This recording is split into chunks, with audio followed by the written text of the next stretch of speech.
Extra camera. We're gonna get still into some scholarship. There we go. Let me throw that up though.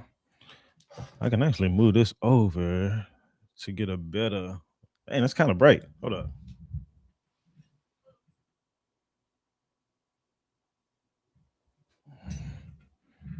All right, that's better. Yeah, that's better. All right.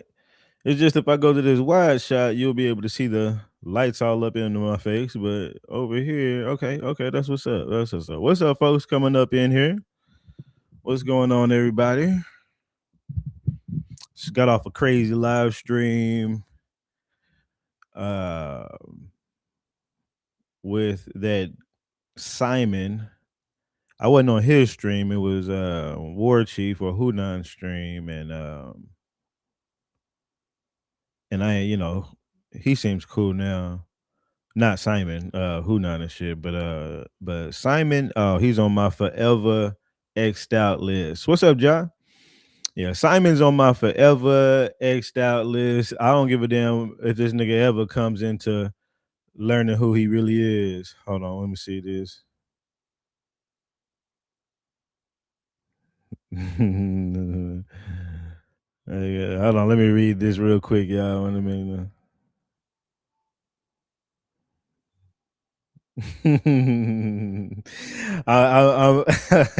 Hold on. Yeah.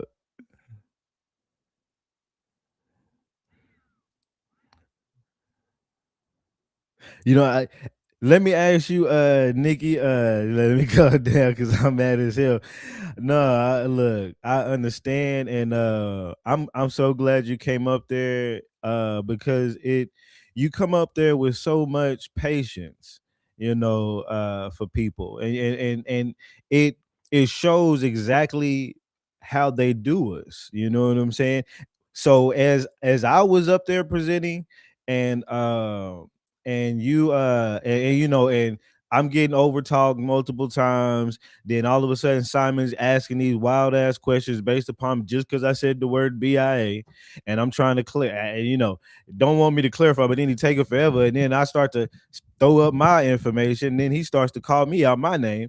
So now I got to go off on your ass, and it's built up. Yeah, it's not that triggered me. What triggered me is I was already holding back because I already see you, right? I already see you here in this live stream, and I'm already triggered. You know what I'm saying? From the past, because I really, in real life, like, you know, because we don't deal with, like TB was saying after I got up out of there. We don't deal with disrespect.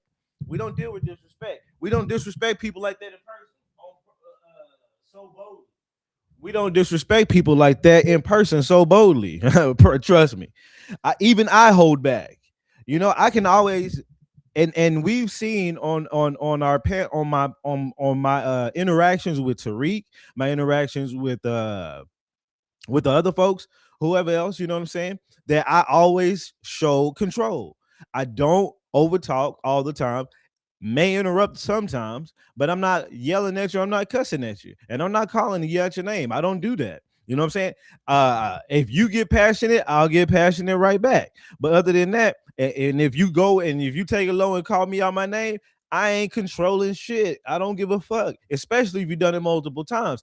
And he's bringing up the same comment. He wants to poke and talk. Oh, you look like a bird. You look like a bird. Show your face. How this man never show his face? We want to talk about what other men look like. Do you all hear me talking about what other men look like? I said a lot of things about Tariq. Did I talk about his looks? I can clown a man without having to talk about his looks because that's not something I'm looking at.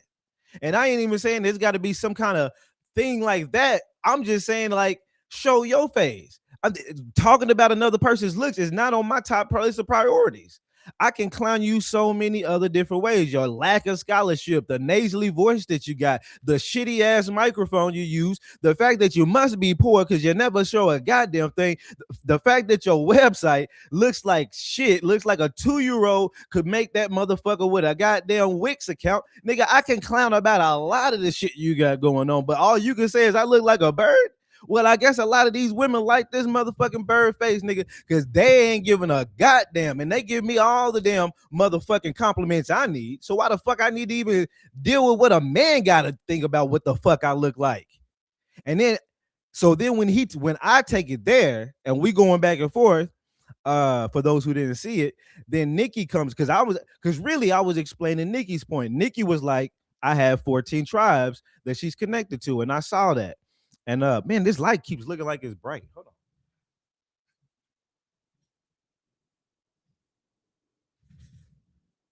All right, now it's dark. I need a better light. I need one of the remote control lights. What up, AW Research? Buddy crashed out at FBA trying to save him. Man, she didn't even get to start talking. And so right after went back and forth, Nikki comes, or let me explain, right before Nikki comes up. And then we're gonna get into some real scholarship for real too. I ain't just come up here just to go off about some about this situation, but we definitely gonna get into some scholarship. But so I go. Let me hold on. Let me check my YouTube is going. Yeah, okay. YouTube is going. Okay. So I I go ahead and start to be quiet, and let everybody keep saying stuff. And I noticed Nikki popped. Oh, wait a minute. I didn't say the part before Nikki. So Nikki said something about being connected to 14 tribes. Now everybody's like, how you gonna ask for 14 different tribes? And well, that's too much for me to handle, right? Brains can't compute, right? I'm trying to explain what she said. She's 14. What y'all are talking about, the nations getting money from the BIA. That's the reason why I brought the word up of BIA, because they were talking about who you gonna ask money from. I'm glad I didn't get a chance to really get at this shit the way I wanted to mentally because of the bullshit Simon was. But I brought up the BIA. I was like, because I said she's connected to 14 different tribes. I said these tribes are under nations. Some of these tribes are under nations. And these nations are who y'all are talking about. There's a difference between a tribe and a nation. That's why I was like, tribes are families. She's connected to 14 families that have indigenous ties, that some might be part of these nations. And if she wants, she can maybe claim to some of those nations if you want to be under the BIA. But there's also assimilated Indians who are tribes who are not under any of that. And so just her connected with her who she is as a person, that American Indian box may sound good for her.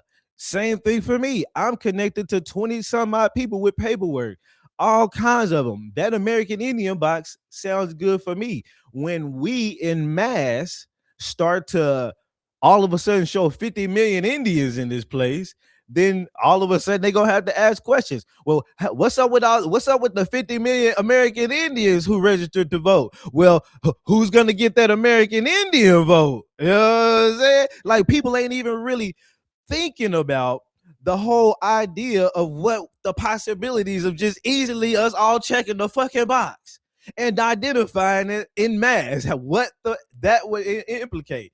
But regardless of that, they wouldn't let me finish. You know what I'm saying? So then eventually, I go back and forth with Simon on some bullshit because he's asking about, you're talking about the BIA. Y'all know how he talk on that bullshit ass microphone, Timo.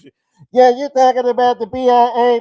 We're going to have the persecutors. I'm sorry. Did you say who's persecuting me? The persecutor in the court system, Samuel. The persecute. Prosecutor. Oh, I'm sorry. That's my American English. I'm American English. I say prosecutor. I don't put an E with my O's, nigga. I don't understand that shit. Okay, does it make it hard to read? You don't even read much. I'm sorry. Okay, so they wouldn't even let me really clown a nigga. I don't need to see you to clown you, right? I don't need to see you to clown you. You're a dumbass. Everything you say, nigga, I can clown because you're a fucking idiot. Okay, you're a fucking idiot. Fucking moron. Negro freedman, American. Like, if we put together the right phrase, man, I get the right phrase, guys. Negro freedman, American. Let me stop before I get restricted. I don't mean it like that. I'm making fun of him. I'm not making fun of the people. This is entertainment purposes only. I'm not making fun of those people. Okay. I'm not making fun of those people at all. Right? Okay. This is what this motherfucker does, okay? I can clown you many ways. He come up, you look like a bird. Okay. I look like a bird. Okay. All right. These women love me putting this motherfucking beak down there. Anyway, all right.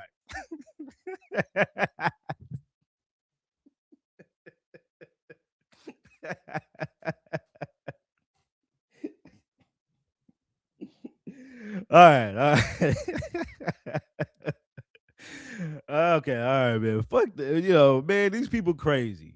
People crazy. He never shows anything other than Google AI sources, and got the nerve to want to say when you go into. And then y'all, let me get to the part when Nikki came up. But then when he wanted to say when you go in front of the prosecutor, the persecutor, when you go in front of the persecutor.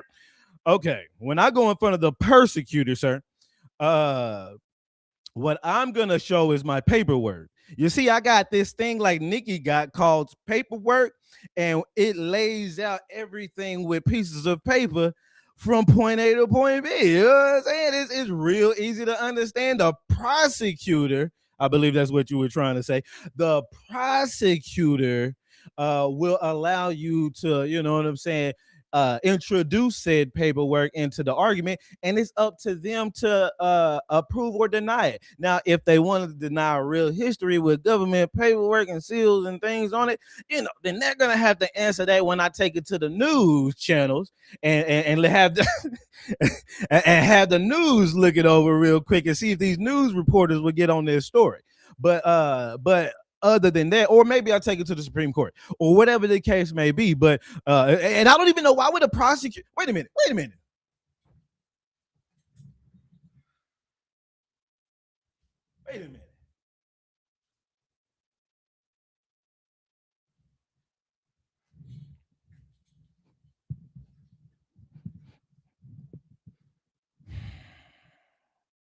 Why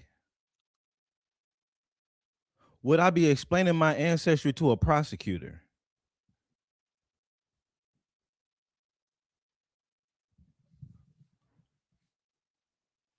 What would I be prosecuted for?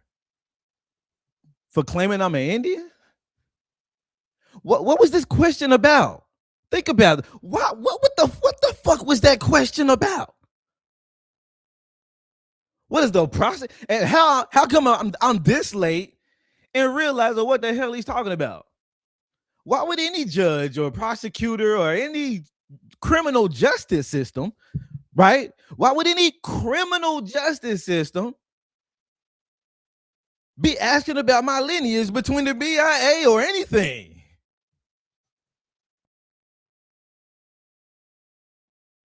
It's got to be the dumbest nigga on the planet. Got to be the dumbest nigga on the planet. I'm just thinking. Let me get to the Nikki part. Yeah, Nikki, right? The clown shit. Are you serious, I'm telling you, he's a fraternity member.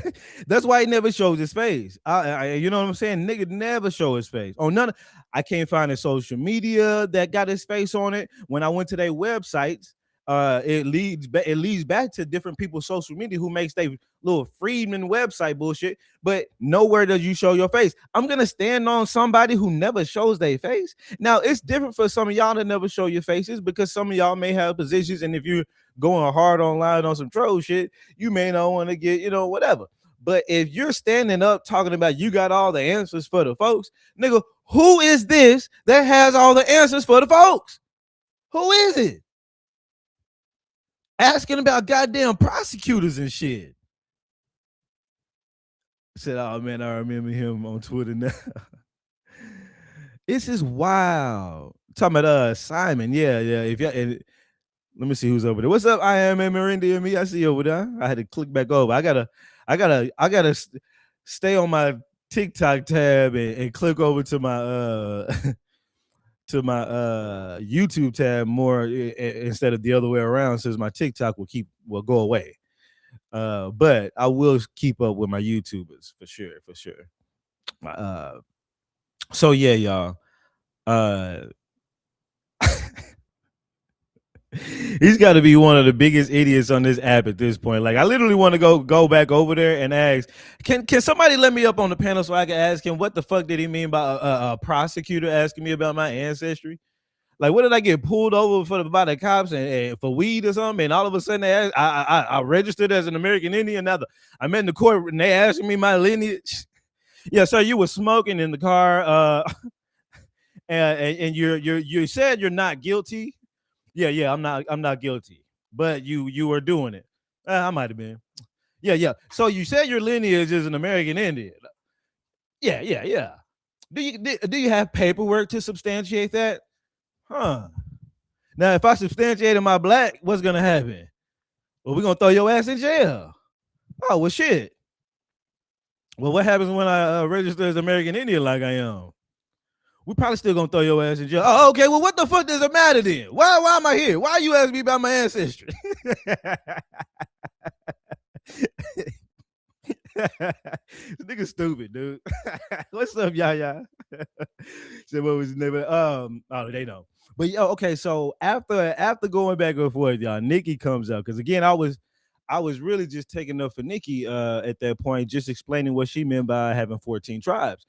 14 tribes, meaning she should be able to represent herself as an American Indian. We don't need no new misnomers. She can be able to check a black box, American Indian box, whichever one she wants. We don't need to add a third, fifth, 90,000th, right? Uh then all of a sudden, I start going back and forth with Simon, and then Nikki comes up. So now, well, the heat went way up because now Simon done called me out my name, and I'm calling him everything, and I'm never letting up. I'm gonna go hard the rest of that live stream until I get kicked off. I'm not even gonna lie to you. I'm never calming down with certain people. I'm not calming down with certain people when they cross the line. If I've already got up there knowing I done already took it there with you multiple times, and I was already on the panel, and then you get your happy ass up there, I'm already hold myself together as I see your fucking box, right? And then when you go and cross that line, I am going in until I'm dropped. I'm done with it. I'm done with it. I'm done with these people. You know what I'm saying? I'm done with certain people that act like that, just like the Pan Africans, right? I'm done with a Don Dada. I'm done with a Give Me Five. I'm done with that. I don't block his third page. I'm sure he'll create a fourth. I'll be ready to block that. I'm done with OHF. I'm done with all that. And on top of that, I was in a panel, or like I went up on the panel that Fadi is. And look, I'm not tripping if y'all on, y'all go back and forth with him. That's, I'm just saying I'm done with it. And so, but I was in a panel that Fadi was in, and they were up there, and they were no, somebody was doing a debate with Don Dada, and you see Prophet in them and all that down there egging them on and all that, Chief Natural, and I started saying what I'm gonna say. I said, you know what, I'm not gonna debate. I'll debate new people coming up on my panel, and I think going up on panels and debating new people and stuff like this, and even debating people multiple times here and there until you see kind of how you gauge and what I'm saying, how things are going. Some of y'all can go even the longer distance than I can go with debating some people directly. And some of them, like some of y'all go back and forth with Jelly. I seen y'all going back and forth with Jelly. She be amazing with it, boy, and she be making progress. You know what I'm saying? And I think that that's needed, but you also have those brick wallers, right? OHF is a brick waller. Gimme Five is a brick waller. Don Dada, all them weirdos, no more pseudo. When I say brick waller, you're not getting past a brick wall. They're not gonna let you because they either paid or whatever. It's no getting past that. So I'm not gonna argue with that person. You know what I'm saying? You're just sitting here, literally, no matter what proof we show you, you're gonna sit here and act like an ass. And they stay in their own little corners, and right, they really keep it controlled. And then they send their little minions out one by one to try to bait somebody into a debate and keep the whole process continuously going. But then you got some people like when Yaya was doing Jelly, going back and forth with Jelly, where Jelly, I've seen her on many different panels, and she's definitely pissed me off with a lot of the talking points, and I ain't never really went back and forth with her like that I can remember, maybe like once. but but to see them going back and forth, because now she's not always in the same rooms, and some of the rooms she's in is starting to slightly transform. So now when you come into a room where it's a slightly transformed room and it's not all your own people, you're almost kind of beholden to listen a little bit more to the facts on the opposite side of you. And then if everything is proven to make you look like you're wrong and you still want to claim to be right in front of hundreds of people, it's not going to look good on you. So now you start to have a little bit more of a pullback, a little bit more of a, well, maybe this and that. And maybe they may switch up later and they just may be saying it for the panel, but at least it has a little. That's why I do like some of the little the panels that some of these people are doing that's kind of on the in-between side. It's cool to listen and get it. I don't knock that. It's just those brick walled folks. And Simon, he's not 100% a brick waller, but for the most part, well, yeah, to a degree. I don't like Simon. I ain't seen this nigga change on hardly shit. This nigga just still he'll absorb the idea of an indigenous talking points and shit like that, but still be cloaking it in the bullshit. Give me just a second. My bad, man. I went back live. But what's up? All right, I'm gonna hit you back up. All right. Ooh, let me plug my shit in.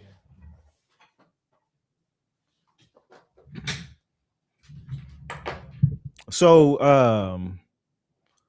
so just to get back to it, so after all of that and me going back and forth, Nikki comes up on the panel, and Nikki comes up on the panel, and she's the most quiet, the most soft spoken, the most uh had the most decorum, that you could have coming up on a panel that's as rowdy as it was, knowing the talking point was on her talking point. Plus, the girl that was in the panel came up talking hella mess about your talking point from the comments.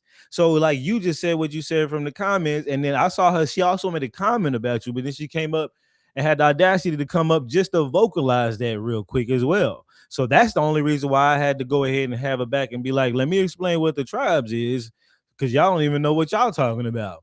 And then when Nikki comes up, she's quiet, barely into, I think Nikki may have even gotten like 2 sentences out, maybe 3. Boy, they started going. You know what I'm saying? Oh, I think that she said that because the FBA, they talk about being African, which they just got off the topic about how Tariq talks about being African and about how the FBA, and you got these people wanting to use FBA but don't want to use it for what it was created for. But how you gonna redefine it when the main person still ain't redefined it? Shouldn't y'all be like advocating on his panel? Hey, Mr. Tariq, I come to your panel every day. I've been an FBA every day, and I want to, and you represent me as an FBA, and I just want to ask you, can you take that African descent off? Right? Shouldn't that be what they be doing? But instead, they's like, no, no, no. I'm on TikTok, and I don't know much about this here Tariq business. But me myself, I identify with FBA as lollipops, sugar gums, and sugar pops. Yeah, yeah, yeah, yeah. Whimsical things. Yeah, yeah. Whatever I decide in my head, yeah, that's what it is. FBA is anti-black. Yeah, they really are. The way that they act, 100%. Like, we were trying to get them at least on the panel to understand the difference. At least not we. TB was trying to get them to understand the difference between the economical conversation of us mainlanders and how we don't want people from the outside in our politics, and we don't want people from the outside, from the Caribbean, whatever. That's one conversation, and then we have another conversation of just basic history and how people are who they are, moved around, and some people. But I'm just like some of y'all. Like, I remember watching a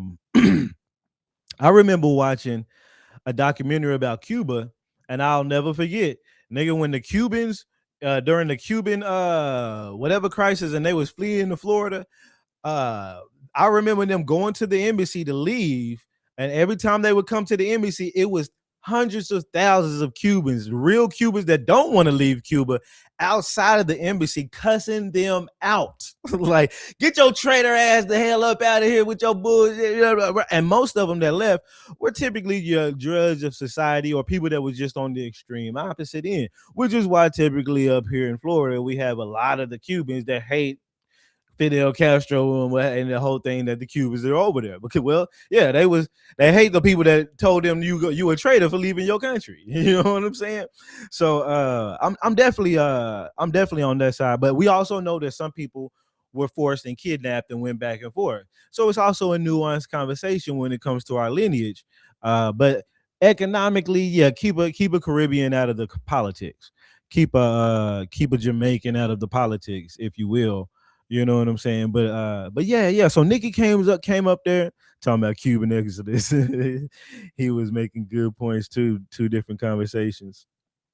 Uh, yeah, and so like, what's up, Empress and Shannon? I see you down there. Uh, and so yeah, when Nikki came up there, yeah, she couldn't get no words out. And to be honest, I was still steaming. I'm glad Nikki left the way she left. She's like, oh yeah, no, no, no.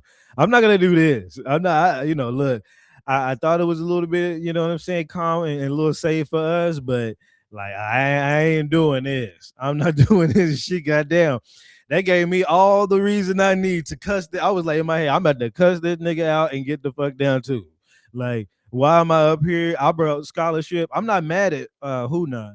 I understand he's trying to shift and and figure out more of what really happened with hard proof. And that was the reason why I was up there was to show that hard proof. Like, hey, the Africans that y'all say they came over here with Lucas Vasquez de Alian, they ain't really come over here like that. It's not really in the books like that or the primary sources. And it doesn't get added into his story until modern 1900 stories by white folks talking about Lucas Vasquez de Alian, and they don't reference in the book where they saw that. So maybe if I missed it, I could go find out. Oh, there it was, page 92 in Peter Martyr's book or whatever, right? They don't do that. So then we got to call into question: had any Spaniards even brought any Africans up here? And then if you can't substantiate Spaniards bringing so-called Africans, you may be able to substantiate some Moors like Estevanico the Moor and a couple of others. But you're not necessarily this showing that they went to the coast of Africa and then shot this way. Now, if I show that all the Spaniards didn't do it, then that's going to take out a lot of that 1500s traffic. You know what I'm saying? And then I have to go look at the Portuguese too, right? And then also other people who came here. But then you get into the 1600s. Then that's going to be another one of my next things later on.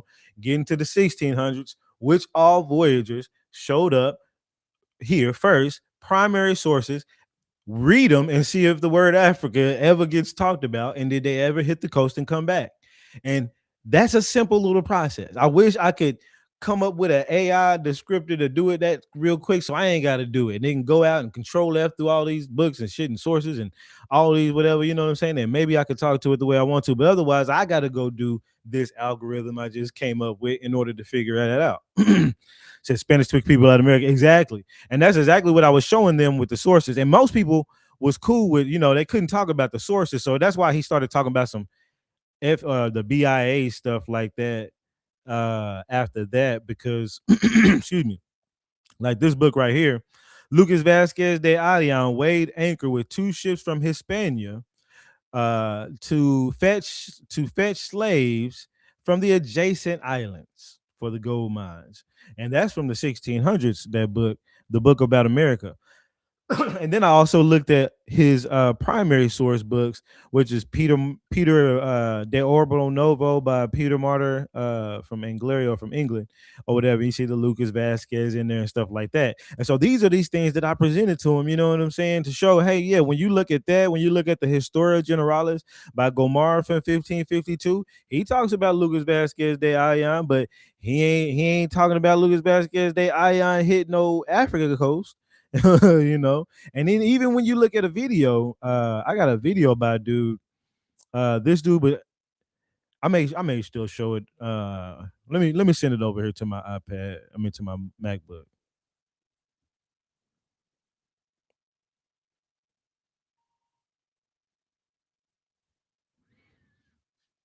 Um, he'll even say that that old boy showed up in 1502 and he never went back to Spain or Africa from there. Hold on, let me show you.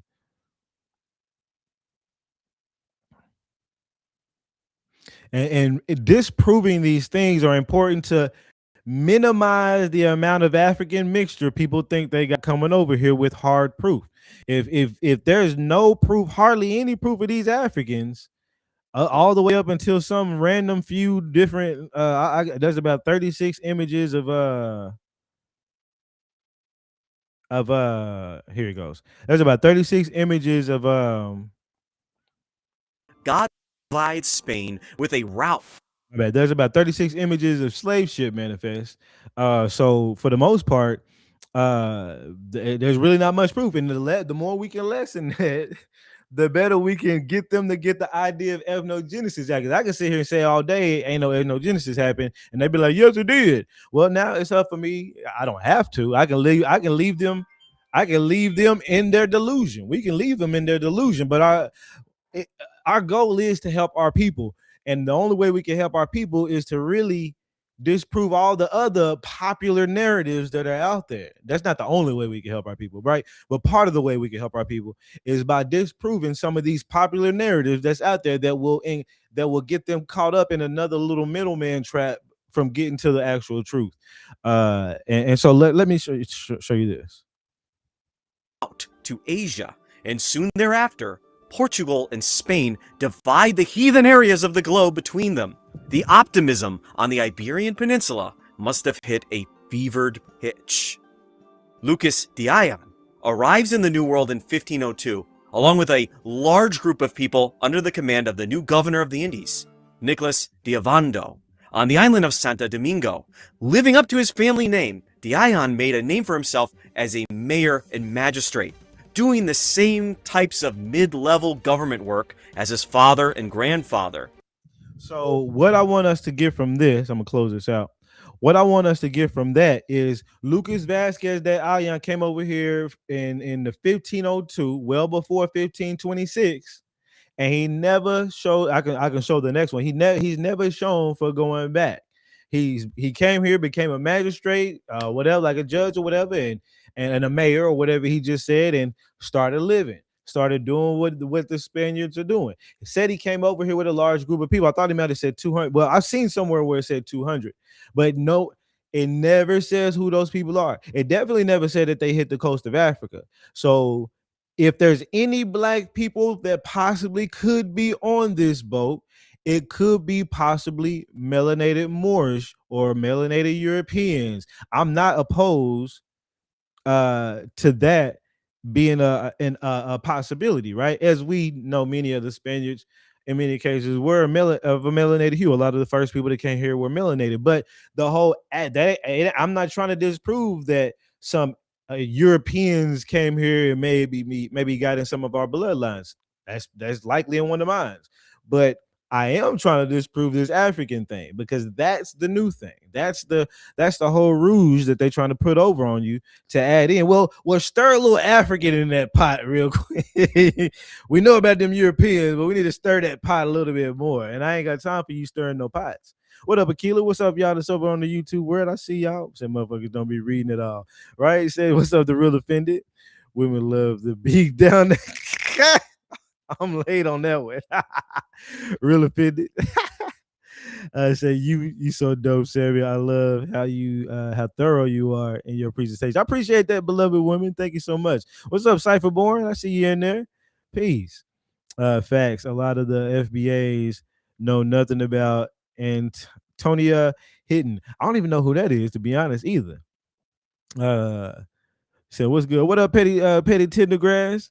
Oh yeah, man, I'm good. I did go off about the situation.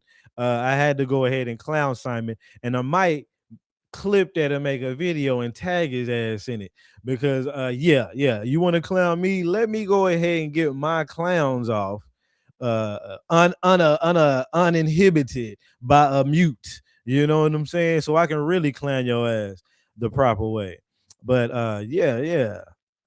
So yeah, clean run down. I thought you must have got disrespect. Yeah, man. I look, man. I never just come in just cussing people out, man. Ever. That's never my mo. I'm not just gonna join the panel. The only people I might do that to now are like if I join like a Chief Natural page again or something, I'm cussing you out off top. You know what I'm saying? But but if I'm actually joining a panel and I'm gonna have a discussion, you never gonna see me as the first one, usually to pop off out the mouth. Usually. And people may think that I did based upon my reaction because my reaction is gonna be fierce. But no, that don't mean that I definitely don't be starting stuff, man. Uh they say, nah, you calm, bro. Yeah. Yeah, man. So we gonna really get into the topic of today. Okay. Cause you know, I could go. Did I finish about the? Well, you know what? Yeah, I did kind of finish about. What I was like, did I finish the story about Nikki? Oh yeah, I said after Nikki got down, I cussed him out. I got down, and then I waited around for a little bit. TB went off. TB went off real good and really put foot to ass about the denigration that happens and the disrespect to us as we're presenting scholarship and information and our talking points. And it doesn't, and, that interrupting and talking shit. Look, I can deal with so much of that, because I think you know what I think I know what it is. When I was in my 20s, I used to work at a call center. Talk about being cussed out and having to deal with it. Traumatized. Okay, now everybody gets it back, nigga. Everybody. I'm taking it to the flow, nigga, with everybody at this point. But all right, we're gonna get into some real shit. You said people think you crashed out. Nah, you definitely didn't. Oh, you said people think you can't crash out. Now you gonna let them know, and you still gonna be hella dope and respectful with it as you get off. No, I'm out for y'all. Y'all crazy. You know what I'm saying? You really made them feel bad. And somebody else went up there after, I think it was Enchanted something. And she was like, nah, man. Like, I really wanted to ask Samuel a question, and now he's gone now, and blah, blah, blah. I love when y'all do that. Because they gotta feel it when they have put our people in that type of a situation. We're up there, we're trying to really answer the questions that you got, and then you're yelling at us, you're over talking us, you're interrupting us, you're denigrating us. And then when we finally go back at you, now y'all start muting us and this and that, and then we drop down, and it's just like, hey man, no, we the type of people that take up for our folks. We don't like to see our folks get hemmed up like that. You know what I'm saying? Look, if it's just a normal back and forth between two people, that's one thing. But for folks to get hemmed up by multiple folks, man, and everybody try to put some on you, man, yeah, no, we don't like to see that. So our people are regulators. Okay, so okay, so they wasn't allowing you to cook simple, pretty much exactly. And you know what up, opium, and you know I may still go back up sometimes on Hunan's panel. I need to get something to drink. I may go up sometime on Hunan's panel, but I won't be up there with Simon, because as soon as Simon come up, I'm cussing him out. I'm cussing him out until I'm dropped. I don't care. And forewarn anybody. Look, if y'all hear I done crashed out on another panel, you was Simon in there? Oh, yeah, no, okay. Oh, well. Y'all gonna know, okay? Okay, we gonna get into. Let me grab me a quick drink real quick.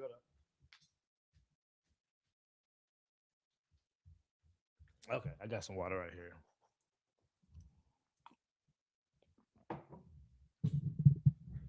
And you know what? So I went shopping and came back, and you was home on 10, bro. Simon has it coming to him. It's long overdue. No, that's real. What's up, Ari?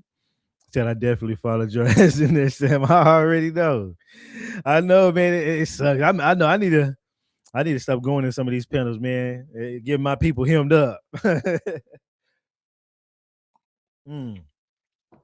But yeah, and then another. You know, I didn't say this too. Uh, people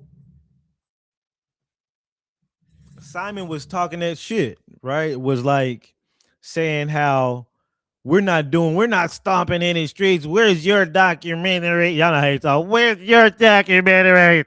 It's like he right up on the motherfucker. Where's your documentary? Huh? Where's your motherfucking paper and your book saying we don't see your children's stories? You're not helping anybody. Sir, can you back up from the microphone? Your accent from wherever the fuck you are on the East Coast is already hard to understand. You said persecuted before. I'm just trying to say, can you back up from the mic? Okay. And so when he said that, when he said that, I started showing my camera. I'm like, sir, I got about $10,000 worth of camera equipment. I said first. I said it took me a year and 3 years ago. I came into the game figuring out who I was. A year and a half ago, I came to TikTok and really started going hard. I did a few things on YouTube about the Indian stuff, nothing too crazy, like a little small documentary that was like a couple hours of just receipts of me talking.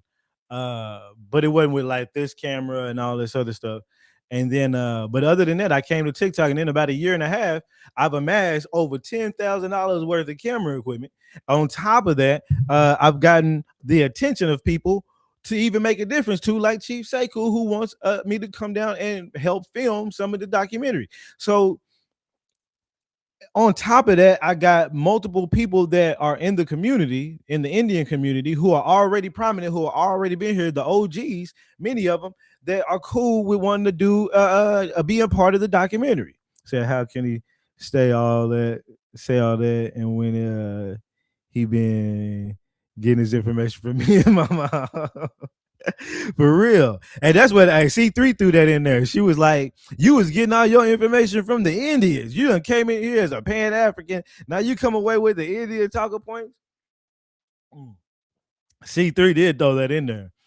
But yeah, and then when we come in here, and then I got a lot of the OGs and stuff that are down to be part of these documentaries. So here we are. We do have and not everybody knows cinematography. That's not something that everybody just can whimsically do. You know what I'm saying? These things take time to learn, and they take a lot of money to get and learn, and the editing and all that stuff. You know what I'm saying? That's a whole process. Now I've been doing videography for years, and I got a passion for films. I got a film that I got a bunch of people. I got a bunch of people, y'all, that applied for. I was about to pull it up, but that's their personal information.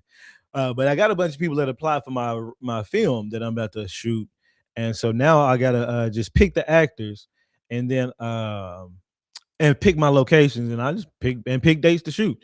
And I'm gonna be doing a normal film. This is like a little funny kind of, somewhat funny kind of drama, kind of funny film. But long story short, I got those kind of talents. Now, Tariq is somebody who has those kind of talents. You don't see everybody in FBA doing goddamn documentaries. You don't see everybody in and really, I don't know if he got the talents or he got the money to pay the talent, right? In many cases, really he got the money to pay the talent in many cases. But because he's over there in California. And don't forget, he got his first deal, his book deal, through Simon and Schuster. Simon and Schuster are those little mini hat folks, right? So, you know, the Hidden Colors, in a sense, was funded under some of the first things through that kind of money, right?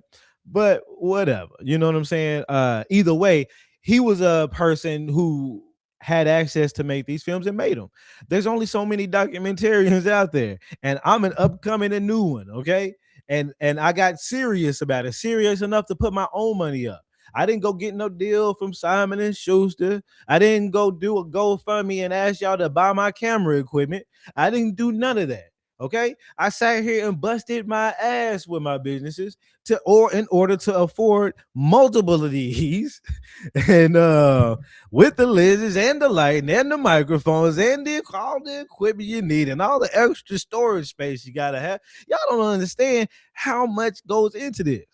And dude just want to make it seem like anybody just do it, just make a documentary. Oh, well, let me get my iPhone and just get the word. Like, no, man, that's not gonna get approved. to be put on major platforms. That's a whole nother story. Yeah, anybody can get out there and make a quick little video, but can you also make it in the formats of black or in raw format? Do you have a camera that can shoot in a raw format?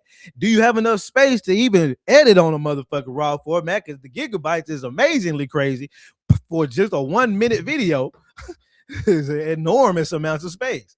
And do you know how to color grade and edit that shit down and package it up and everything else to make it something that could get accepted into these platforms? Nah, okay, but I do, and I'm doing it, and I'm gonna use it for my folks.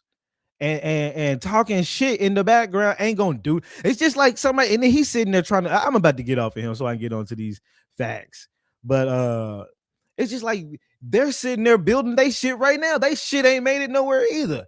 FBA ain't nothing but a talking point right now. There's the made it to the mouths of too many. That's it. It is not on anything. It's on a couple of the few things that I showed y'all on my video. Some little random little documents here and there. And it gets talked about in the news here and there. And people be like, yes, they're mentioning us. That's it. Okay, that's about it. American Indian, all the other black, all the other ones, that's been established. Okay. So we ain't even got to go into it. We ain't even got to go into that. So yeah, we gonna put in work. This weekend I'm going down to Houston to get the first interviews, literally this Saturday. And then I'm gonna be interviewing myself now that your boy got his hair redone before it gets bad on me. Get my interviews in, and then I'm gonna contact some other people to try to get the interviews in. This first one is for those who are close, because I ain't, flying around is gonna cost money. I'm about to pay for my flight ticket to go to South Carolina for Chief Sekou, and it's already $400 to $500. And then on top of that, I gotta have a place to stay for 3 to 4 days. All right. So yeah, we're talking about $1,000+ trip to get down here. To get down there in order to get this information. Yeah, we're not playing no game. I'm not playing no games.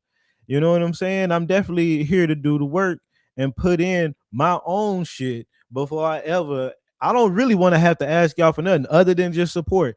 Please watch the film, stream it. Please share it as many times as possible. I'm gonna have a trailer that you can, multiple trailers to where, that you can share and stuff like that. But also, I'm not just relying on y'all, because I also am a marketing genius to a degree. I just have to have certain things to market. I've been waiting on my invention. That's a whole nother story. It's called the Street Stopper. Had to cuss out the Philippines 30 million times this year, and really, I'm still waiting on my shit. But regardless, I'm gonna put my marketing and advertisement money behind it too. So once I come up with the trailers, I know how to target our people on the apps.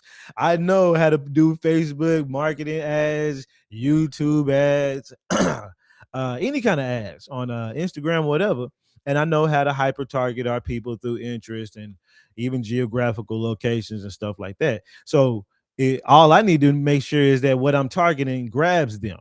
And in many cases, it will, because as we see, a lot of our people are really resonating with this information.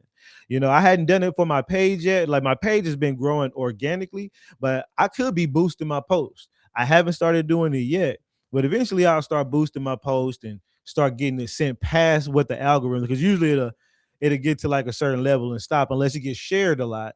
Then and I appreciate y'all sharing. When it gets shared a lot, it gets to go further through the algorithm. But typically, a lot of my videos will stop around the 400 to 600 view mark, and then I get my in-betweens that's going to hit 1,000 pluses, which is cool.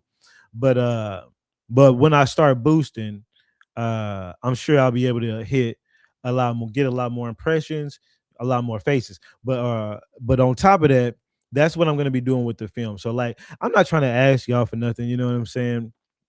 He said, when you come to Cali, bro, I got you. Hell yeah, oh, you know what I'm saying? Appreciate that. No, I'm definitely got to come out there, because that's a whole documentary in itself. Like, I got to get y'all, you and whoever else is on that side on film. I got to go to San Francisco to that old world area that's still existing. I got to find some of these places that like Queen Califia shit that's still down there. If Yaya's in Cali still, does she live in Cali? If Yaya's in Cali, and she, yeah, I got to hit up Yaya. You know what I'm saying? Look, I'll make a whole Cali road trip like me and my family did back in the day because I got family out there too. Uh, but yeah, yeah, no, I got to do it. I got to do it. So and that's really what I'm really hoping is. Hold on, I just seen that pop up. Said black white foreign no as I'm willing to. I appreciate that. I do appreciate that. I really do. Said that's what's up, my brother. I can't wait for your Chief Sekou collaboration content coming out. I appreciate that. Yeah, yeah. No, it's gonna be amazing. And Chief Sekou's already got some amazing work knowing how to do the AI visuals. So he's gonna be able to add in some of those AI scenes. I won't personally, I won't use a lot of those in my own documentaries. I'm gonna keep mine well, I won't say that. I may use some. Mines are gonna be real receipt heavy, but I don't know. I'm still gonna we'll see because you do have to make it interesting. And I do like the way his AI reenactment scenes make it interesting as you tell the story.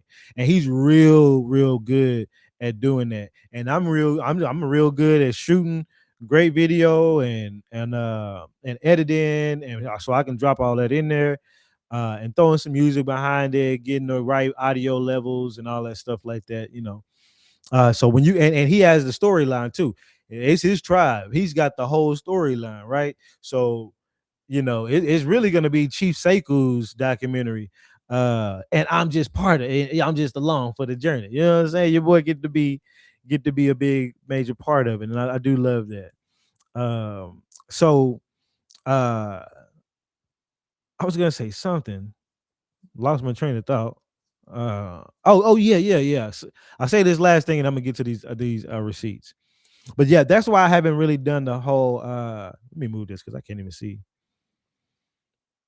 That's why I haven't done the whole GoFundMe thing because my hopes is that the first documentary I do will make so much money that I could use it for the next documentaries. And then that those documentaries eventually over time will make me so much money where I can get rid of my detail business, sell that bitch off, have my podcast studio business, of course, still going as my main base, focus eventually on my products that eventually I want to do. And then ow, bit my lip. And then my time is freed up to research and do films, whether it be normal, normal feature films that we enjoy and documentaries like that pretty much from the age 42 right now till whenever 99. That's basically going to be what I'll be doing. As well as eventually, maybe investing in being like an angel investor in the businesses and helping businesses thrive. I got multiple. That's like future. But for like right now, to like free myself up to get to where I can go harder on documentaries, stories, and films. That's kind of my goal. You know what I'm saying? So, mm. Yeah, no, I appreciate y'all being a part. I couldn't do it without none of y'all. So let me get the crust off my mouth. And we're gonna go into some of these documents.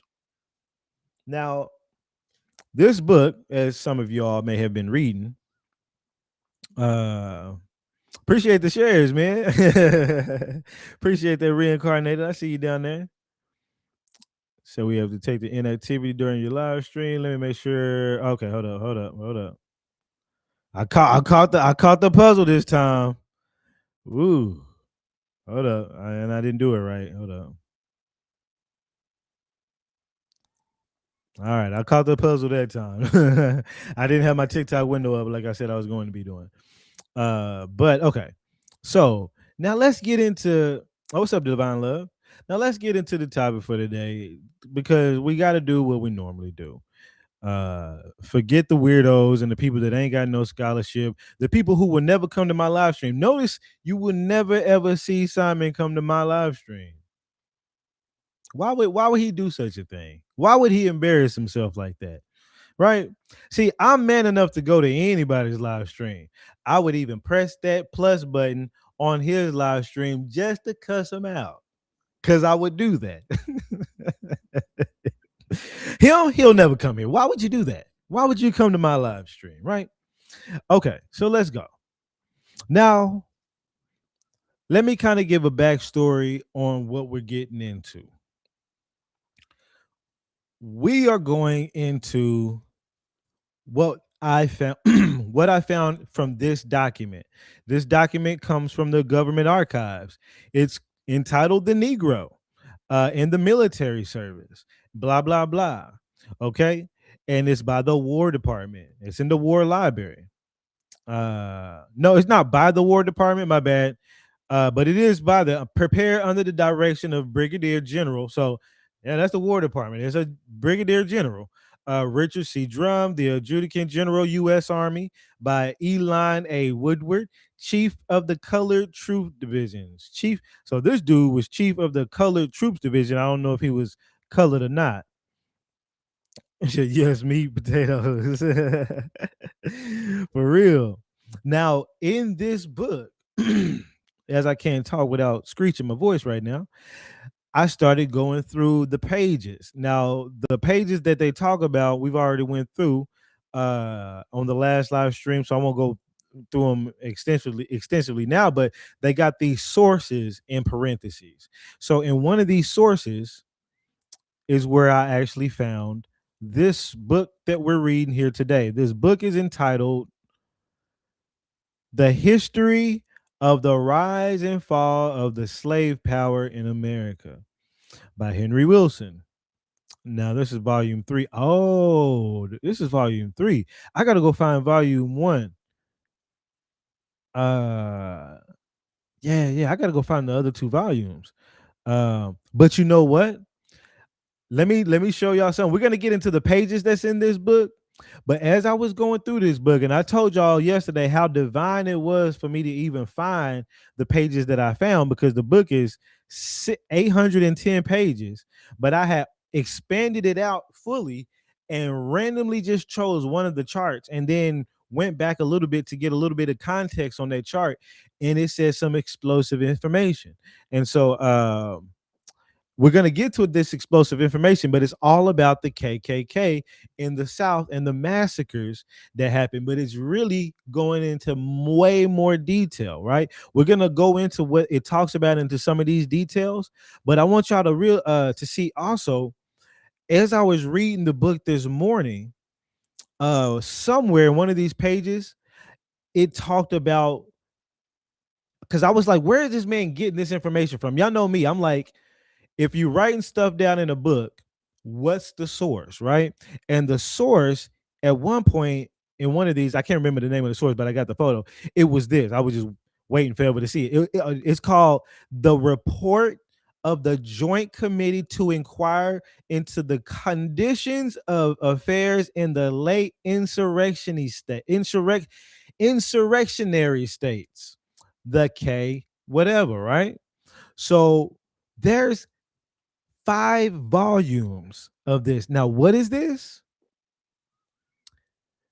Among the 8,000 pages of testimony includes the report of multiple Americans. We're not going to say that other part. Black Americans, so called, right?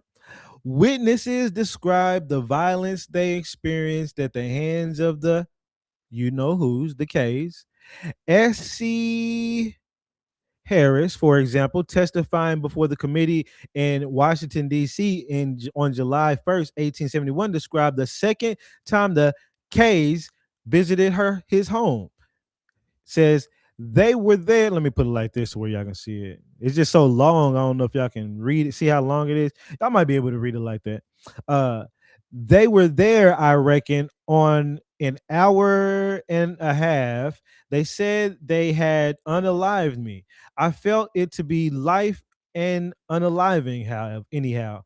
I thought my wife and children were unalived. I did not expect anything else. The shot just rained like rain. They said they were going to set my house on fire, that they did not intend to leave there till they had done it. But long story short, this whole page basically is going to tell you that this is books of nothing but testimonies about what was going on during that time. Now, this is in a government source, so that's the main thing I want you to take away is what I'm about to read to you from these pages from this man is backed by government sources from these volumes, which I also need to read, but that's 8,000 pages. That's crazy, right? That's a whole, you know how many rabbit holes I haven't even got to go down with pages got that and letters and stuff that every time I look, somebody want to throw another 8,000 on you, boy. Damn, you know. But I did find them. I found all the volumes clickable on an EDU website. So let me show you too, so we can see that they're real. I saved the link, so if anybody wants the link, you're more than welcome to ask me for it, and I will more than welcome give it to you. And you are more than welcome to go through every one of these. Click the Internet Archive, all of these volumes, and read testimonies, the conditions and the affairs of the late insurrectionary period. South Carolina volume. There's one for, let me show you, there's one for different states. I forgot to show you that. So if you're wondering about where you want to start, North Carolina, South Carolina volume, Georgia's volume, Alabama's volume, Mississippi. We got testimonies from a lot of people that I bet not that many people have read. I can tell you right now, not that many people have read some shit like this. Come on now, right? And look, when you click on the books, it even got a view count. I tell you how many people even been to the archive on it. I'm surprised 4,000 views has even been on this bitch. I done added to about 3 or 4 of them. But in this book are testimonies about what people were going through during that time. And why is that important? This is the time frame when we were empowered, right? This is the time frame. Let me pull it up for you.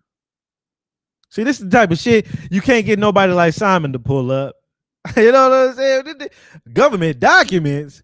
You can't get this nigga to get off Google. Okay, let me get off of it. Okay. He can get his bitch ass in here too if he won't. Uh, Damn, it made me forget what the hell I was about to say. Reports. Uh, oh yeah. I got a folder called Freedman. Hold up. That's mostly about done. Hold on.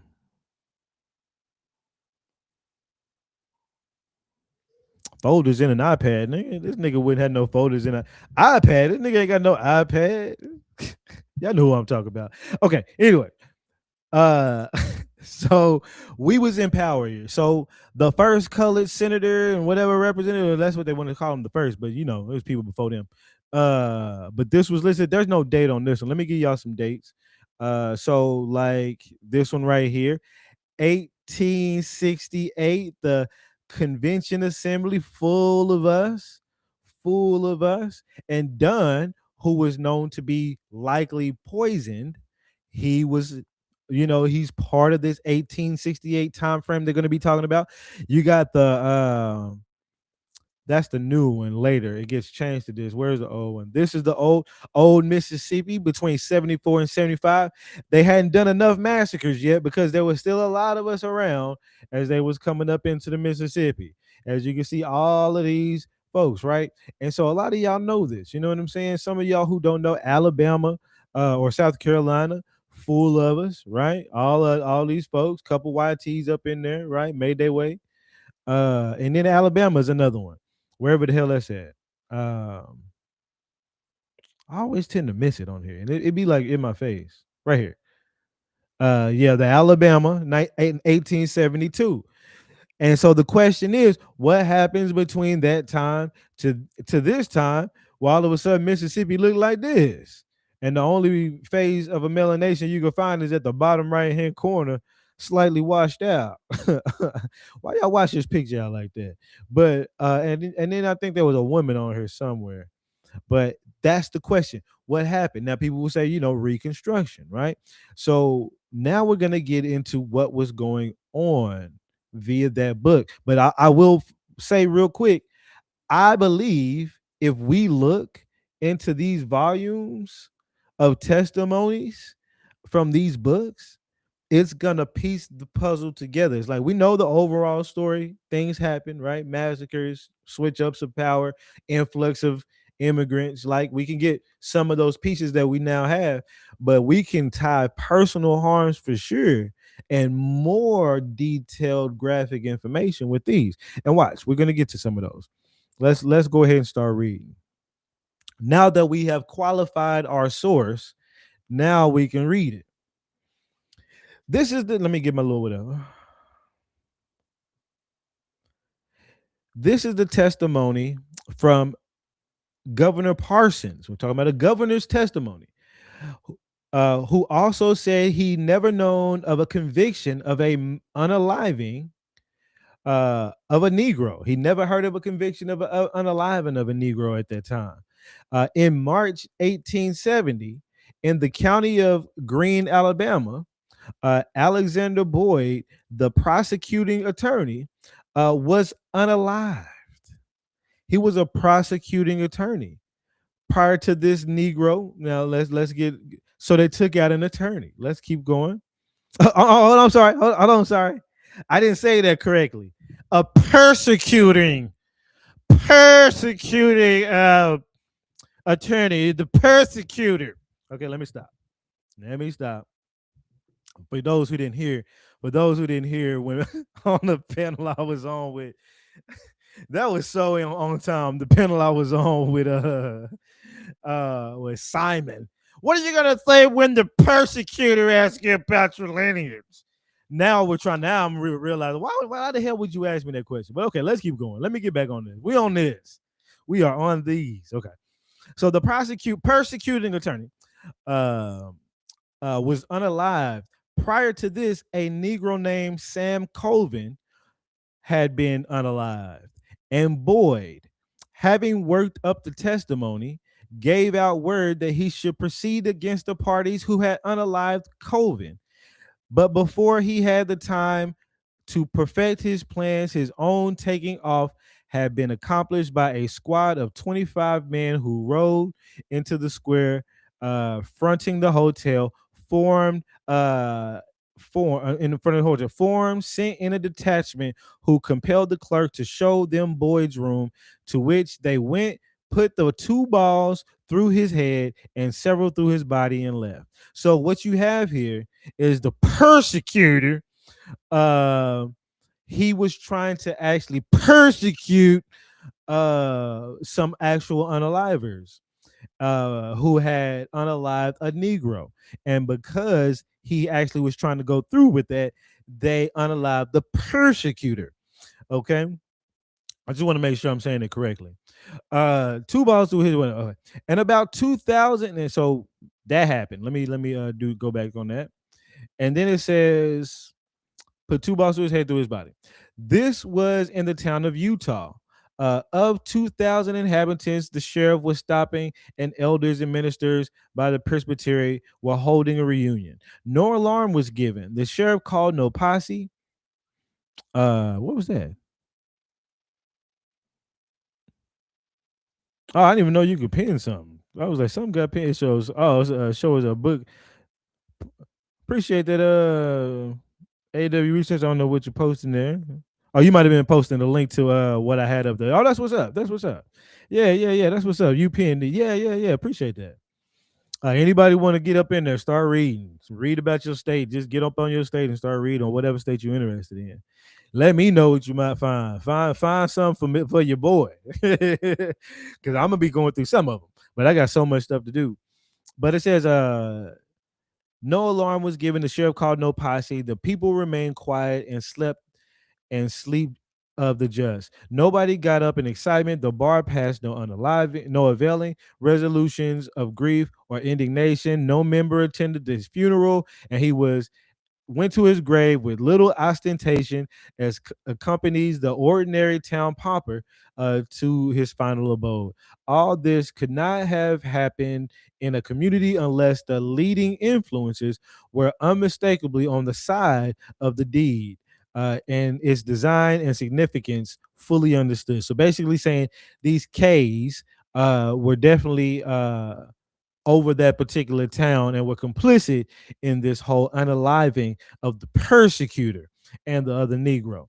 Let's go into the next thing. It says, Reverend A.S. I'm gonna read this, but then I want to read y'all the newer ones because some of y'all were here for this last time. Let me read y'all the newer ones because this is gonna go into them taking out the schools and right. And we read that yesterday about the schools being taken out. Um, or 26 schools they went to and intimidated and told them to close the doors. So we're gonna go towards let me make sure my YouTube folks are still cool. Somebody in here lies told the tragedies come in committed are unbearable to comprehend. That's real. That's real. Buddy sick persecuted. All right, so yeah, let's keep going. And let me see what y'all yeah, execution. Yep. So we're gonna move a little bit forward. Okay, so this is more from what I read this morning. It says, it is impossible to ascertain who the fiends were, as they were always disguised, and so great was the fear of them that witnesses dared not tell what they knew. And if they had told, the chances were that more or less members of the order were upon every jury and bound to save their fellow conspirators from all possible harm. So they're basically talking about how complicit in this zone, basically talking about how complicit and how deep rooted these people were into the processes, the K's of being able to get themselves off, even if you were to try to prosecute them. And it says, it having trans can't talk. It having transpired in some way that General N.B. Forrest, one of the most energetic officers in the Confederate service, was a leader of the KK's organizations. He was summoned by before the general congressional. He was summoned before the congressional committee. That's when I started to see that congressional committee thing, because that's what it is, the report of the congressional committee, almost like going up today and you're being reported to come up to Congress. I think they might be called the congressional committee also, if I'm not mistaken. But when you have to be called to Congress or whatever and have to answer for whatever it is, it says, and many interesting facts were elicited from him, although he endeavored to avoid giving valuable information. He did admit the existence of an order and his own connection with it, but attempted to convey the impression that its purpose was simply defensive and benevolent, and that it was started to counteract union leagues and prevented the Negroes from doing their predation. So he's trying to come up, some dude trying to make some excuse on why the K's is being around. Let's go to this next one. Says prescript on, we're starting up here, prescript or constitution was handed down from member to member anonymously, so that the receiver knew not from whence it came. So what they're talking about, how people became members, I kind of skipped over a part, but how people became members of the K's and how they got their information from one person to another without writing stuff down, and giving and getting people on anonymously. Getting people on anonymously. Um, and so, and then it says, so that the receiver knew not whence it came, but each reliable member sent it to some other reliable member whose featly could be depended on. It says, now, this part highlighted, it says that it is composed of Southern citizens, talking about the K's. So the K's are composed of Southern citizens as distinguished from carpetbaggers. I had to look up what a carpetbagger was, or it says it right here, or Northern citizens. So a carpetbagger was a person coming from the north to the south. So it says the K's were made up of Southern citizens, not your Northern folks. And it says, and this was composed mostly of Democrats exclusively. Okay. Keep that in mind because that's going to come up multiple times. It says that it sent out armed men who patrolled communities and rode over neighborhoods.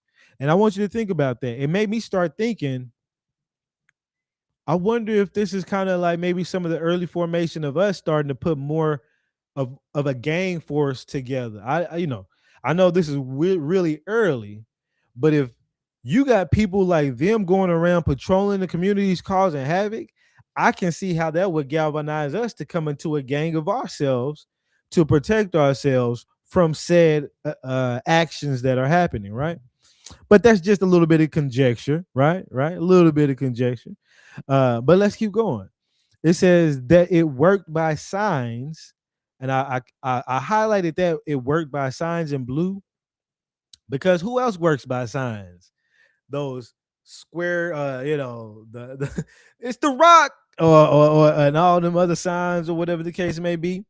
Uh, but your masons or masons, right? All of those people work by signs. They don't write nothing down, right? It's member to member. That's kind of what I'm showing. They're in the politics, right? Some of them are Democrats, right? Some might even be Republicans now. Everything kind of switched up, but yeah, it sounds like a similar community is what it seems like to me. But let's keep going here. It says that it worked by signs and not written orders, not by oral or written orders. That the patrolmen intimidated men, whipped men, okay, and committed unalivings. Let me throw that in that color. And committed unalivings and other crimes for which they never caught or punished. Now, wouldn't that make you want to form a gang? Because I know if I see it happen a few times, I'm getting my niggas together and we gonna make sure we run a tight shift around our neighborhoods. My opinion. I I can see that really happening. But let's keep going.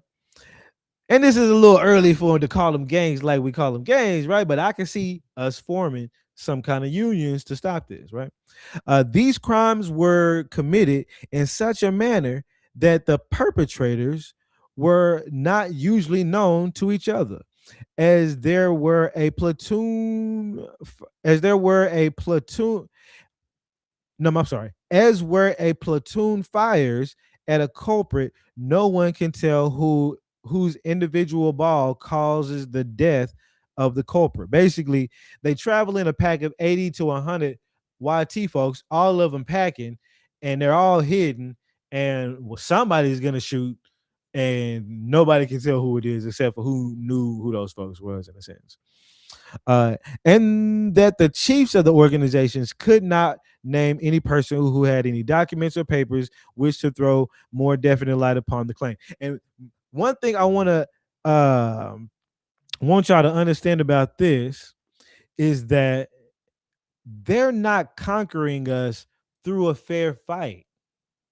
A fair fight is saying, "Hey, we're about to go to war with y'all. Come on, we got our folks. Y'all got. Let's do this." When you have to form large groups and go after either one or two individuals or a small family of individuals, and then you also patrol the streets and you make heavy laws to where if you retaliate, you're going to get prosecuted. But if they do what they want to you, they want you completely rigged the game, and then you, even though the game is completely rigged, you can't stand up to me one on one.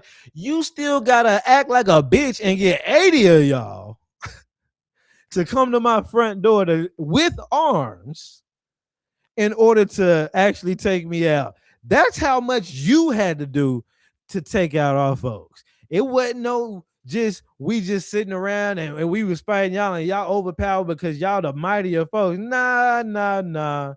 You had to do some of the most bitch made shit ever to be done. Okay. But let's keep going.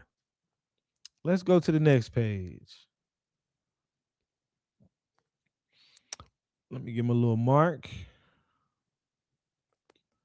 Now, This says there's a good reason to suppose that this order, in its many forms, at one time included nearly all the members of the Democratic Party of the South. So, I mean, this whole Democrat thing, you know what I'm saying? Do y'all really think it's ever changed? Like, let me ask y'all this: when did it change? When did the Democrats ever? You think because they started pandering to you that all of a sudden they changed it up? All of a sudden the case is gone? You don't think the pandering is another way of cloaking what they're doing, just like they cloak everything else they cloak in order to get us to do certain things and get them to get off on certain things, right? You don't think that that's the case? That's why I'm mad I voted Democrat that one or two times I ever voted in my life. So mad at that. You know what I'm saying? Your boy would never ever make that mistake again. But okay, the K's were comprised of the whole Democrats of the South. It said Forrest stated that he had heard the membership in Tennessee estimated about 40,000, but refused to tell what he knew in that regard, thus leaving it to be inferred that the estimate was a moderate one. It must have had a large membership to sustain its extensive operations, and unless it had been fully countenanced and supported by the large majority of the Conservative Party, it could not have dared to execute the flagrant deeds which had been laid in its charge. Besides the character of the witnesses who belonged to it, and from those who run from such whatever. So yeah, that I saved that one because that was that Democratic Party. We'll come to this too. I didn't find this. I'm gonna give credit to who who I'm gonna give credit to who posted it on Facebook. I actually seen it on a Facebook post. But yeah, we're gonna read that because I haven't even read through this whole thing. We're gonna read through this, and some of y'all may have seen it, but let's go to a little bit more of this book here that many people may likely not have seen. It says, rum being committed by the K's during the 2 years of 3 years, a few must suffice. Take one in the South Carolina, where the design appears to have been to intimidate the voters and compel the public opinion to sustain the grim Democratic Party. Okay, so all this, and the reason why this is important, why I wanted to save this, is because my ancestor was unalived for voting the radical ticket and he was a Republican. Now, when I read that, let me show you. By the case. So I'm finding more information to help with my own story while I also find information for our stories, right? The Wamble. Y'all remember the one I said that would they use his name in a fake slave narrative, and people try. How you gonna say it fake? These people, this is their words. You can't just be saying these things, Samuel. I'm emotional to this. All right, so right here, Mr. Reverend Wimble. Let's read it in the newspaper.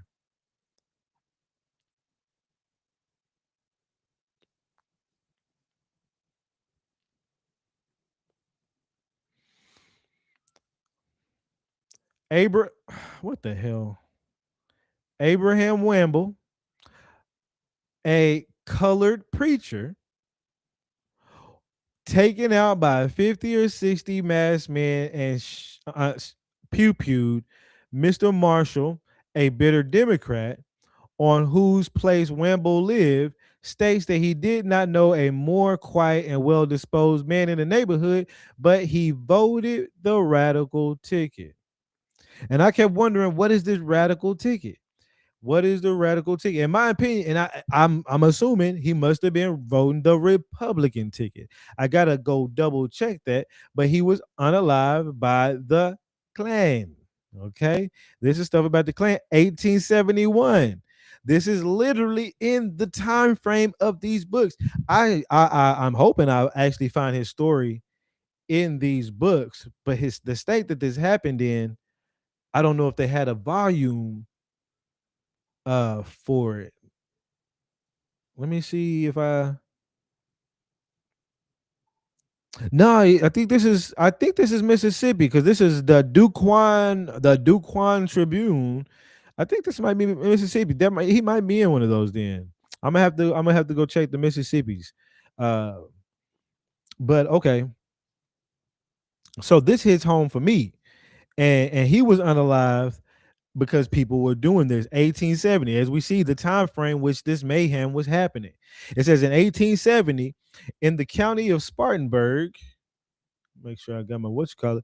In the county of Spartanburg, 45 persons who had been Republicans were induced to publish in the Democratic newspaper, The Spartan, in announcement of their withdrawal from the party. So that's 42 people all of a sudden in wherever the hell Spartanburg is. I'm gonna have to throw that up. Is that Alabama? No, South Carolina, I think. South Carolina. Yeah, I think this is South Carolina. So that photograph that I showed you of the Carolina legislator, we know what happened with some of them. They were forced to just give up. It was either that or succumb to the massive group of people who's going around hunting people while changing these laws and making themselves unaccountable for anything that they do. One of those, one of these people who were one of these Republicans they're talking about, one of these was Mr. Samuel F. White, for was before the Congressional Committee and made oath to the arguments which were so effectual in convincing him of the error of his political course. Mr. White was a man of 54 years of age, a carpenter, a millwright, a native of North Carolina, and apparently respectable. He stated that he was visited by the Kays, that they came to his house in the nighttime, came to his house at night. On top of that, what kind of just straight hoes, that he was asleep. They awakened him, ordered him to get up. The house was surrounded by men. Let me see if I got the rest of that. Yeah. The house was surrounded by men. On opening the door, upon their call, they made him cross his hands to be tied, drew an old pillowcase over his head, and led him down 75 yards to the rear in the darkness. They asked him if he was a Union man or a Democrat, and upon him saying a Union man, that they replied that. Oh, let me go. That was where I had left off.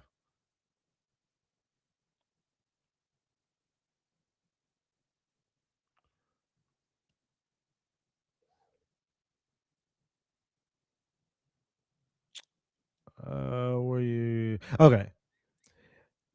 They asked him right here.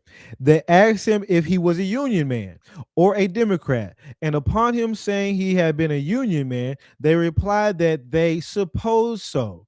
The next question was whether he would be pew-pewed, hung, or whipped. And they gave him no other alternative. Upon his choosing the whipping, he chose to ask him. They asked him, "What do you want to be?" He said he chose whipping. They at once gave him 30 to 40 lashes with hickory whites, whatever that is, cutting and bruising his flesh. Gave him directions if he would avoid another visitation to publish before that next Wednesday to a declaration of his principles suited to the times, mounted their horses and rode away. Basically, they said, "Hey, if we got to come back, if we come back and you haven't went down there and resigned in a public newspaper saying I resign as the governor or whatever he said he was, the representative, we're gonna come back and it's gonna be something else besides this whipping." The men were all disguised with skins, having horns attached, drawn over their faces, and in other ways, so that he could identify none of them, and he was powerless to raise any alarm or take any measures for their pursuit. His only protection from further violence was the required recantation. His only protection was the required recantation, and that it promptly appeared in the Democratic paper as demanded. I'm gonna see if I can find that. You know what? Let's see if we can find that. Samuel F. White, 1870. Let's see.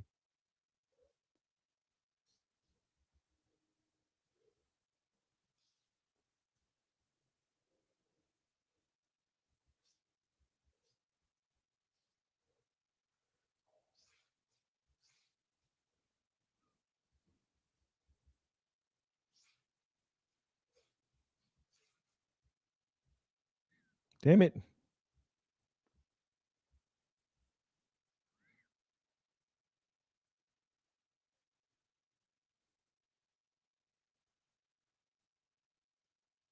Yeah, this is that real scholarship.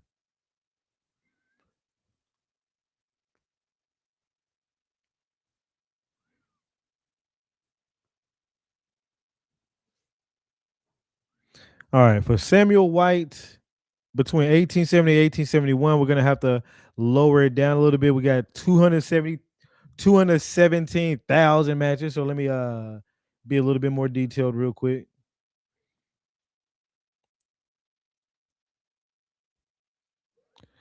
Samuel F. White was in South Carolina, right? I believe, or North Carolina. Hold on. The Spartan Democratic paper announcement, whatever. One of these, Mr. Samuel was before the congressional committee and made arguments to the federal convincing him. North Carolina. Okay, so we're gonna go look in North Carolina and put an F right there. Okay, so Samuel F. White, and we're gonna look in North Carolina.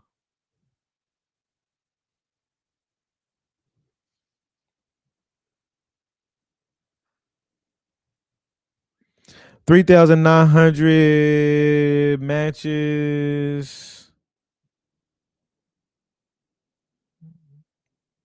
Damn, I was hoping I could find it like really, really fast. Oh, hold up, hold up, hold up. You know what? I know why. That's not a quotation.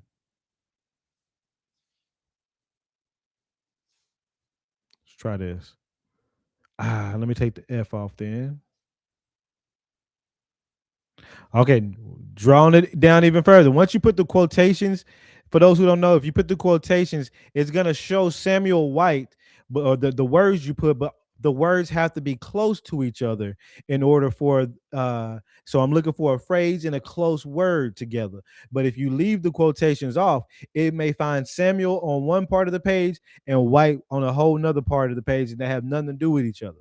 So as you can see, I cut down 3,900 matches to 44.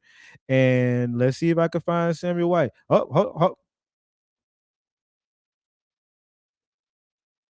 Samuel White, colored, testified on behalf of responded that some disguised men went to his house and whipped him one night, put him in on an equal equality with white tea folks, and they said, "I eat with the white folks.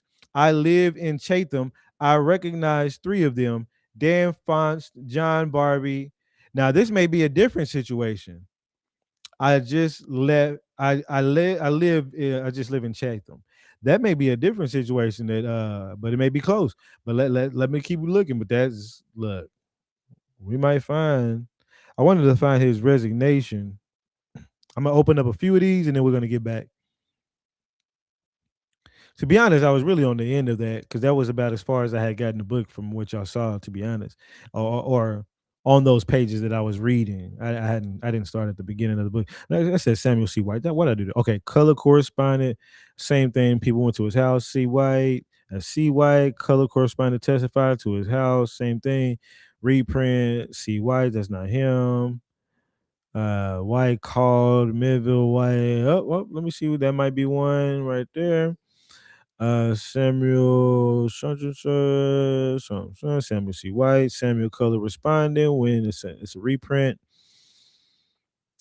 Well, it might not be a reprint. Let me just double check that one. Samuel White Color Preacher. I'm not preacher, but colored. Samuel Collins White, Samuel Collins, Samuel C. White, C. White, C. White. Go down just a couple more of them, just to get a little bit more of a C White, C White, C. That's different. C R G. And that's the end of those. Okay, let's see. So you got Mr. Samuel White Esquire, Mr. Brown, somebody getting married, Surrey County, whatever. Somebody getting married. Might be him, could be somebody else. This was kind of hard to read. OJ Murray, Patterson, Samuel White Journal. I don't think it's about him, so we'll X that out. Samuel White Phillips with Samuel White, $2. Looks like these people talking about getting paid, or maybe they're talking about what you owe, letters and funds. So yeah, that ain't got nothing to do with what we thinking about. Samuel White, Samuel C. White, that's not us. What we think about. Samuel White called residences in Alamance, Melville Township, and a farmer relations between whites and blacks very good. Whites employed the blacks, knows of no refusal to blacks of employment on the account of politics, who knows of no attempt by intimidation or violence to control their votes in. Hold on, let's keep reading. Knows by no, I think I have an idea, but let's keep going. Knows of no attempt by intimidation or violence to control their votes in sickness or distress, never knew of a favor being refused, knew per year who was drowned. He was of a very bad character, belonged to my father in law, bad in almost every respect, was a rogue, a liar, and a drunkard. Per year had no political prominence. I understood he was insane. His unalive occurred after the unaliving of Outlaw. Did not see him after the unaliving of Outlaw. Was missing 2 or 3 months before his body was found. Was a magistrate and constable in his township. Knows of no warrant being refused upon affidavit. Cross examination. Huh. I'm not 100% sure. At first, for a moment, I thought he was gonna. It's almost like he was denying. If this is the same Samuel White, as if he was denying what had happened to save face, and then was gonna put in some resignation. But I don't really know. I don't really know. Residences of Alamance. Sometimes things ain't all the way concluded. Let's see. Samuel White colored, so we know that, testified on behalf of the respondents that some disguised men went to his house and whipped him overnight to put him into equality. So we got this, but I may need to do a little bit more digging. Maybe it came at 1872. Maybe it's not finding it because I'm gonna have to do some more digging on that. But the main thing, I just wanted to go over some more of what I found within the book to show I think it's going to help demystify the big bad YT guy, because you're not so big and bad when you got to go this far. And when you look at, because now you'll have people coming on panels being like, ha ha ha, our people overpowered you. How did you let it happen? You just sat there. No, actually, I'm gonna explain it to you. Now your people came over in mass. They started putting a little trickery here and there and doing a little bullshit, and then they masked up in groups and started changing laws and putting themselves in like judges positions and stuff, so that way nobody could hold them accountable for what they do. And then they went out in mass groups and started intimidating people, unaliving people. They couldn't fight you face to face, and they made it to where if you fought back whatsoever, no matter what, you was going to be prosecuted. And so I'm sure there's a lot of us that really did fight back, and we could probably tell you some of the stories of our people that actually fought back, had to leave the area because they knew they were going to be prosecuted, changed their name to avoid being persecuted, and and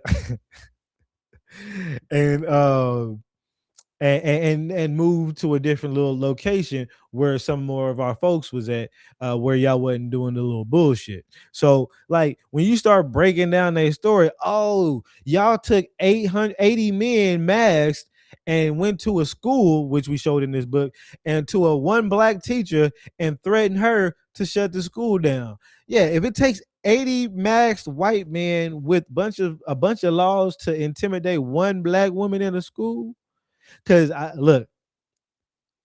I guarantee you, if the laws wasn't like that and we had the power and all this other stuff, they wouldn't have done nothing like that. And I guarantee you also, if they didn't go in there with 80, if they went in there with like 3 or 4 or 5 or 10, and they didn't have no arms on them, and try. I bet if they went in there with 80 men with just no arms, the black women, the so-called black women, would have stood up. Let me say that. And you ain't even got to bring down the crowd. If 80 of them came in there talking shit and they ain't got no arms and they just barking, yeah, yeah. She would have been like, yeah, right, we're gonna be open tomorrow. You could come here tomorrow if you want to learn a little something with your little funny looking hats. But we're gonna be open tomorrow. But when you bring arms with you, and if I pull my arm, I can either be unalive, likely, or get prosecuted if I somehow beat your if I somehow go out like Rambo, right? Somehow go out like Rambo and unalive all 80 of them. I'm still gonna get prosecuted. Like, wait a minute, Your Honor. There's 80 pew pews on the ground right now that was pointed at me. You gonna prosecute me? Yeah, yeah. Get your Indian ass in this jail. Your wild Indians. You know what I'm saying? I can see that happening. I can really see that happening.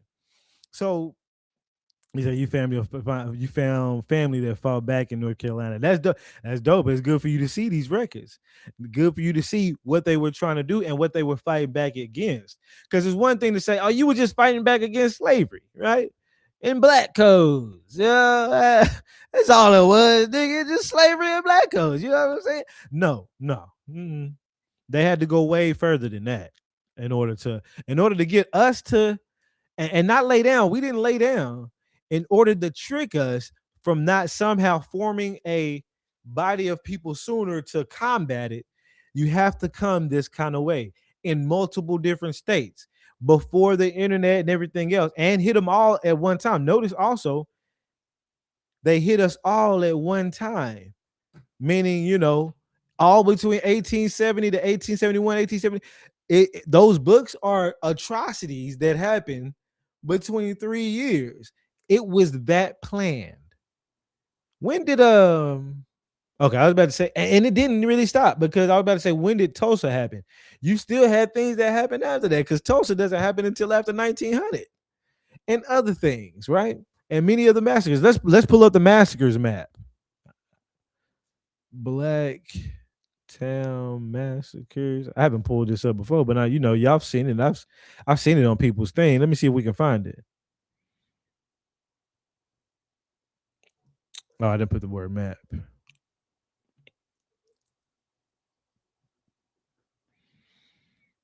Here it is. Here's that one that we be seeing. Hold on.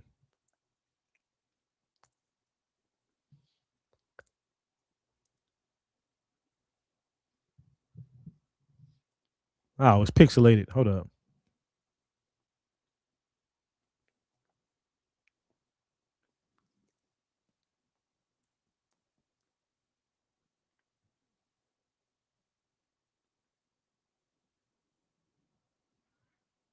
What?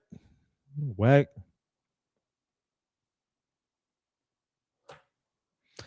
All right. We're gonna do this. We're gonna do that.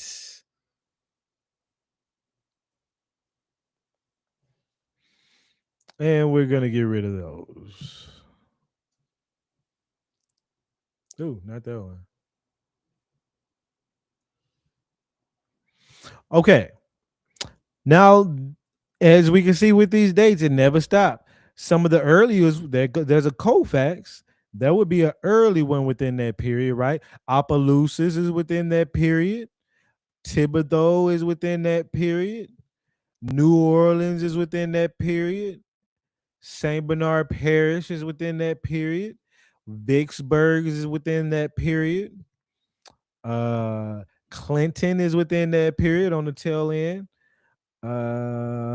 Camila is within that period. Eufaula, in fact, I think we may not have saw. I think there was Utah, but Eufaula is within that period.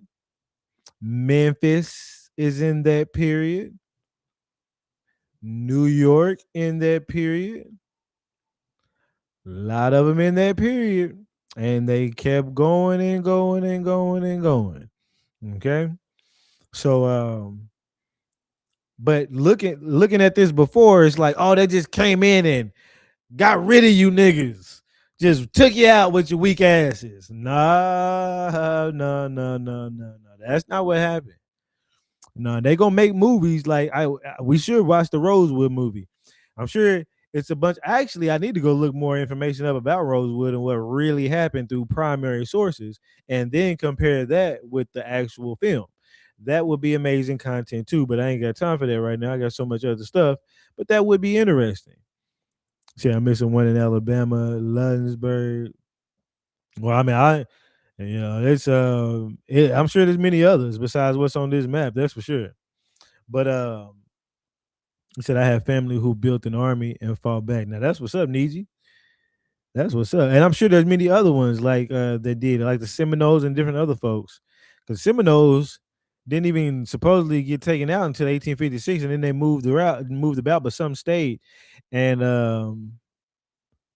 I'm sure, yeah. Let's see, I found family back and forth in North Carolina. Oh, that's what's up. I said exactly. Weakness. Yep. They really was and still are some weak folks. You know what I'm saying? Like they gonna need all the laws on their side and heavy groups of them and heavy groups of artillery and heavy groups of body armor. By the time they come to you, they covered up like all kind of different ways. All right, we got you with your weak ass. I'm weak. Sir, can you remove not only the personal protection but the political protection? You got personal and political protection, and you still out here moving like a bitch. It's crazy. It's crazy, man. I'm gonna go over this, man, and I'm gonna leave it for today. He said it was the first Bloody Sunday before Selma. We got right to vote.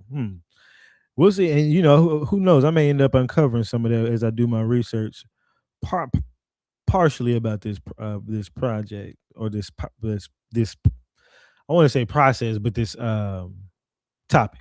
Goodness, I had to go back up just to see if I missed somebody. That already said, "Damn!" I immediately thought of the nursery rhyme, "Hickory Dickory Dock."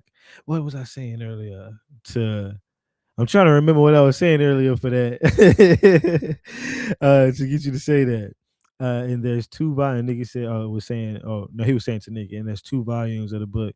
Sam was cooking. I'll post also. Appreciate that. IW research. Yeah, yeah. And there's many, and that's wild. Yeah, those in those books. So let's just go through this real quick in real time because I read a little bit of this. Let me give a little bit of credit to the person who posted it on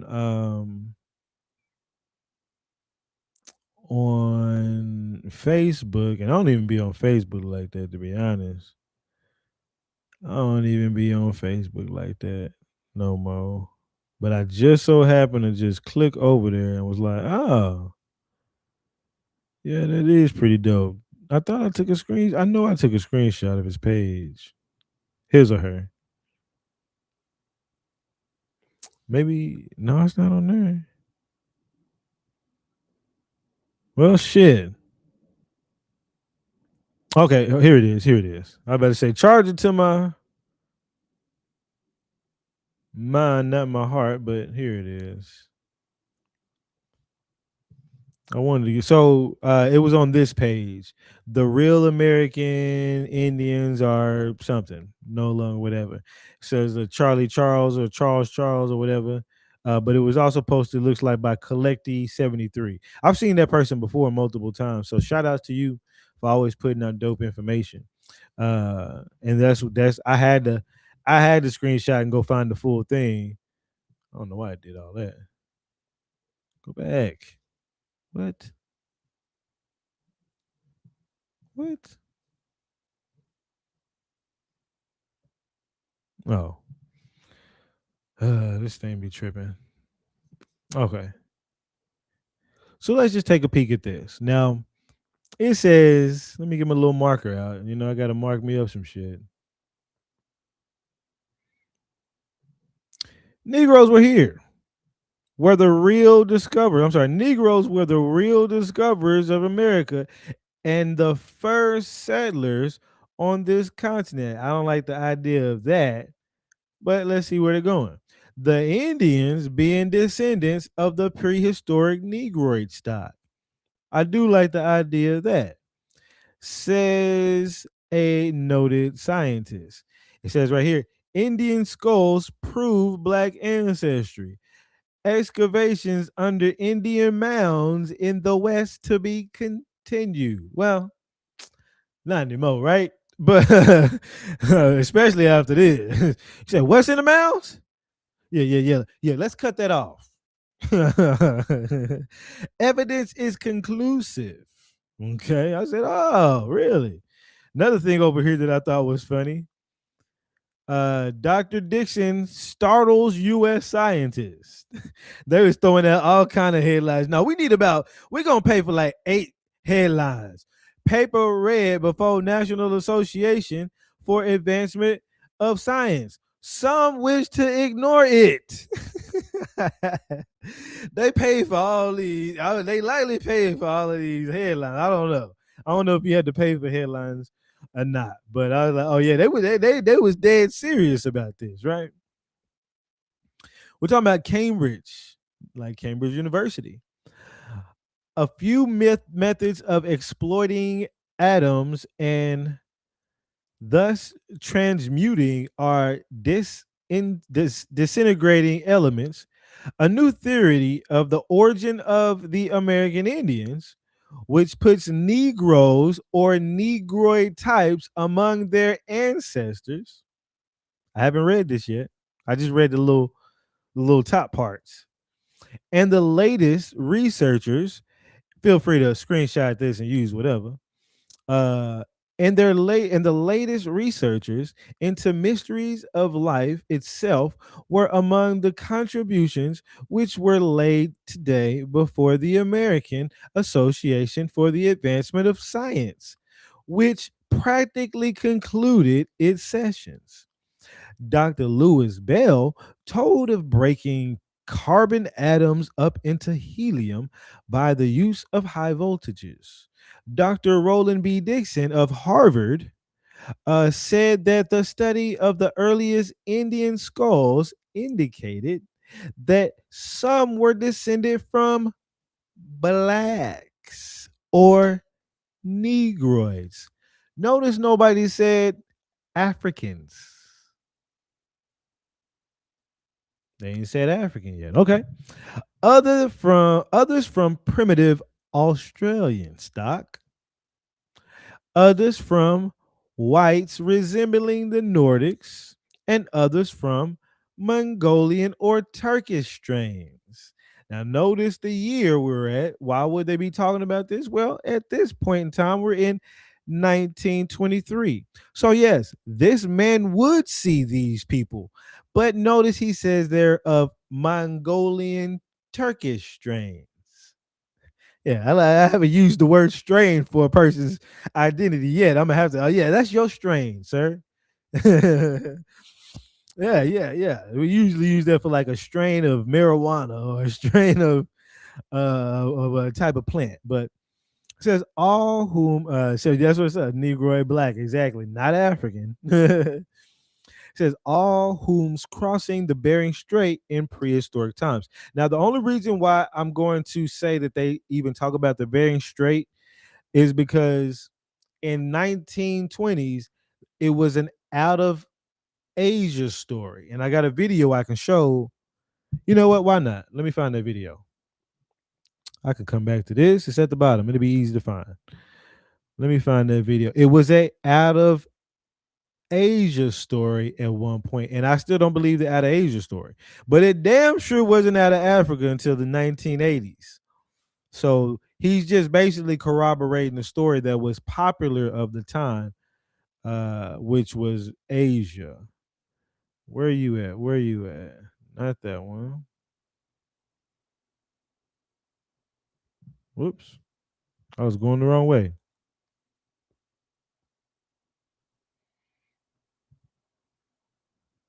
Mm, nah, but this is about those mounds though, and them getting these. This is about them at the same time, around that same time, going through. Let me see if I can get a date on this. This is in Alabama. Alabama. This is like early. This is early 1900s. I don't know if there's a date on this on the actual link that I got it from. I want to say like early 1900s, 1920s or something. But that's not the video I wanted to show you. But that definitely shows you what they were doing and where they were getting those skulls and the mounds. We caught them red-handed. Let's see.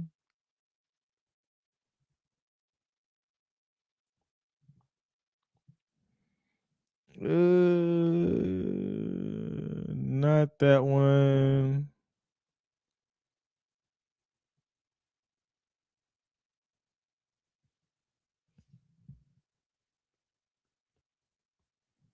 Man, I got so much stuff, man. Nope. It's an old black and white video. Damn it. And I know it's in here, but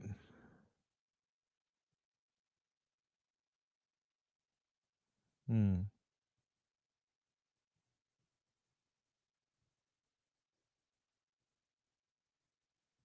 it should be around here.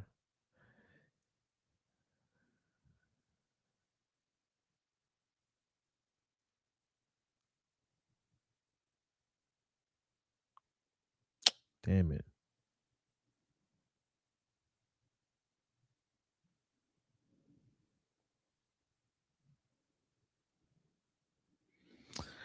Well, I ain't gonna spend no time on it. Let me let me see if I can find the video on my TikTok real quick. Look, I'm not thirst trapping. That ain't me. That's P. That's how my look. That's just how my TikTok be starting up. Okay, y'all be wondering why I be liking that be what I'll like that. Then I'll go to the live stream. Okay, I don't be. It's not me. Y'all the one thirst trapping, and I just be getting trapped.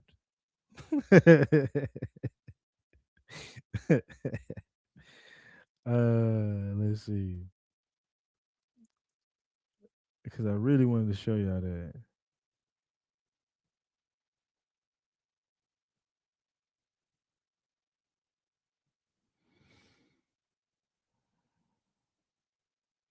Here it is. Here it is.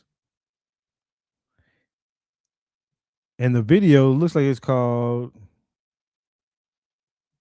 Rebuilding Indian Country 1933. Let me pull that up actually. Well, you know what? Let me just because it'll say it right here. That'd be pointless.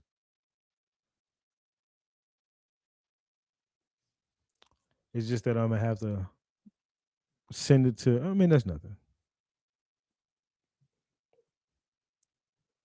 Let me send it to my computer.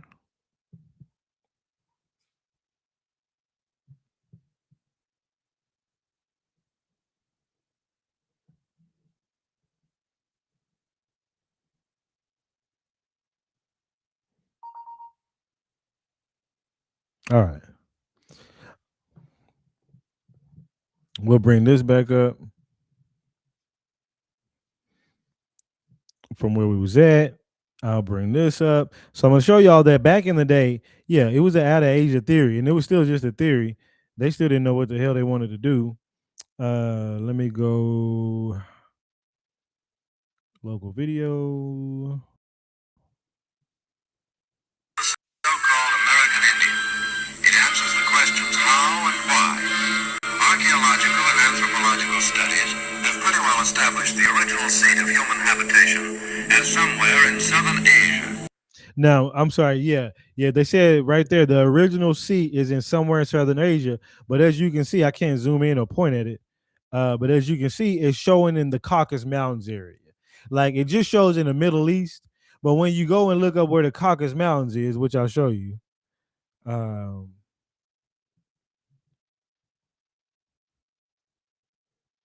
so that's why I don't believe that story either. I'm like, oh, okay.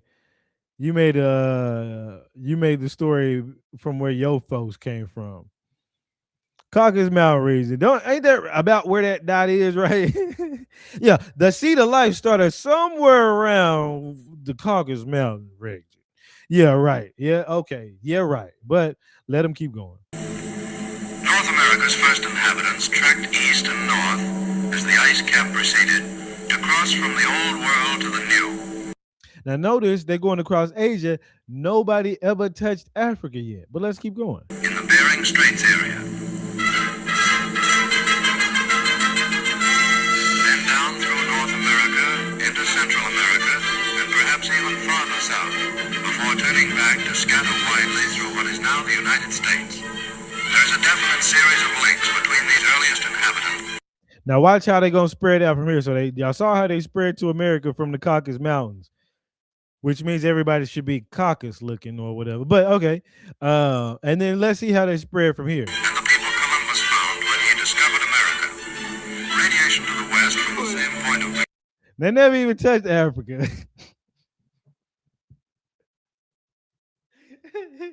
They didn't even give a damn. Wait, hold on. Y'all done touched everywhere about Africa. When niggas get down there? Beginning was probably responsible for the civilization of the European countries. So first of all, you So yeah. They never even touched Africa on explaining the whole where people come from shit. You know what I'm saying? So, but they did talk about the Bering Strait. This is around that same time frame, 1923, literally, right? That video was around that same time frame. That mound building video, or mound not building, but the mound people going in and getting stuff was around that same time frame. So let's see. And these people were presenting irrefutable proof that some would wish to ignore to all the sciences of the national associations of whatever's right. But okay, let's go. But the Bering Strait was a story. Okay, so let me give him a little pointer here. So they going by the Bering Strait story. That's fine.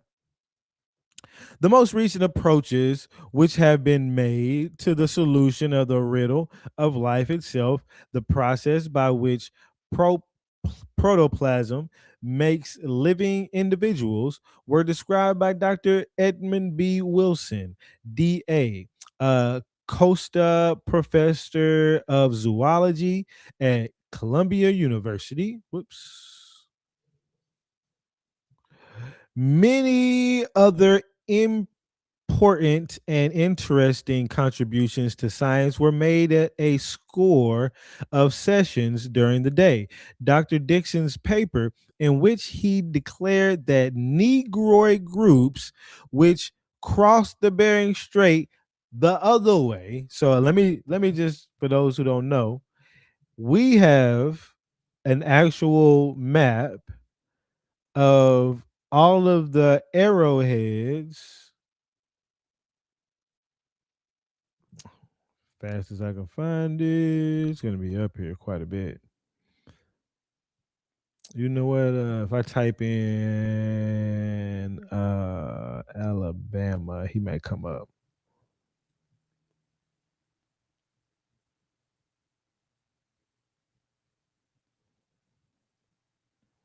Right there. This area.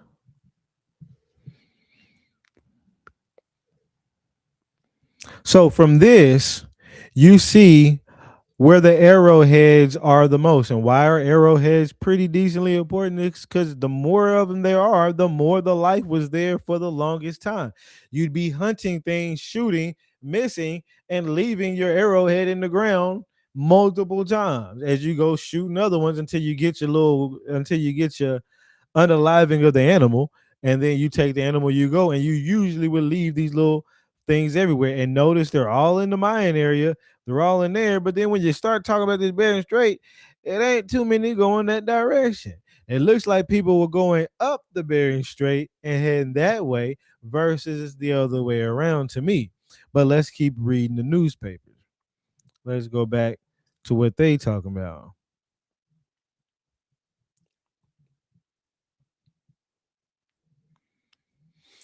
Bering Straits were among the American Indians' ancestors, cause I caused a great stir. So I said, but hold on a second. Dr. Dixon's paper, in which I got to find Dr. Dixon's paper. Dr. Dixon's paper in which he declared that the Negroid groups with who hold on, what was his full name? Wilson. Where's Dixon at? I'll find it later, but I'm gonna see if I can find this paper. That would be dope. Dr. Dixon's paper in which he declared that the Negro groups which crossed the Bering Straits were among the American Indian ancestors caused a great stir in the anthropology section. From his statements, Negroid peoples would appear to have been the first discoverers of America. It says others who crossed the Bering Strait thousands of years ago to become the ancestors of the American Indian were the people of white stock related to those so-called Caucasian groups. So let me read that again. Others who crossed the Bering Strait thousands of years ago. I guess he's talking about more recent thousand years ago because he said the first discovery was here. People that came over thousands of years ago, more of a recent time, uh, were of a white stock related to the so-called Caucasian groups. According to Dr. Dixon, Turkish tribes and other Mongolians and the Black Australians blended in various proportions form the different races of the American Indian. Now, I'm not taking that directly, but I can understand what he's trying to say right there. Many tribes, in the opinion of the speaker, were largely Negroid in early times. Look at that. Many of the tribes, in the opinion of the speaker, notice he wasn't sure. So even on a lot of this stuff, he's still going to be making some unsure things, but he has proof that they're supposedly Negroid. But he said many of the tribes, in the opinion of the speaker, were largely Negroid in early times, but underwent transformation by mixing with other tribes. Okay, we don't need the amalgamation thing. We got to also look at the lens. He's in the 1923 lens.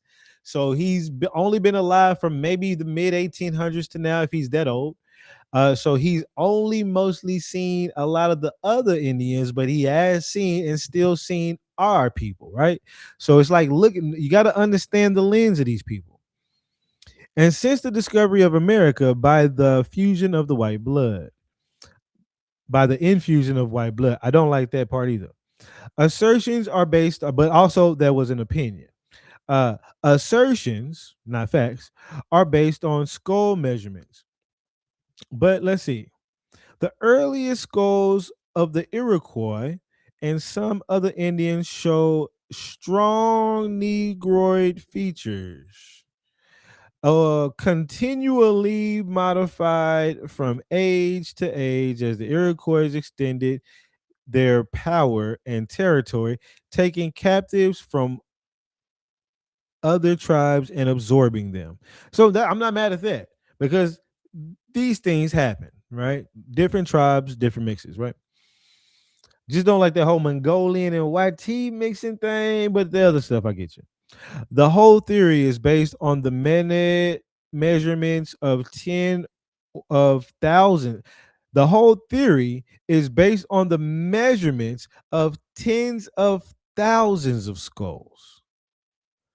The different types of man in the old Stone Age, according to this theory, differed very sharply in the shape of their skull.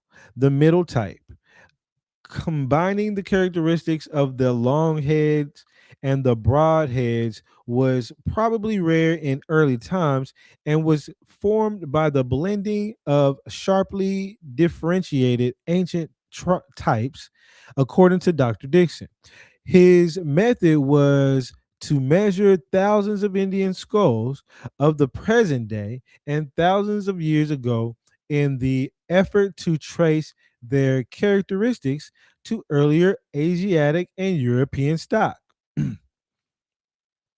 The formation of the nasal bone played a prominent part in the inquiry. Dr. Dixon, who is a scientist of high standing, had hereby finished his paper before. And let me just say this.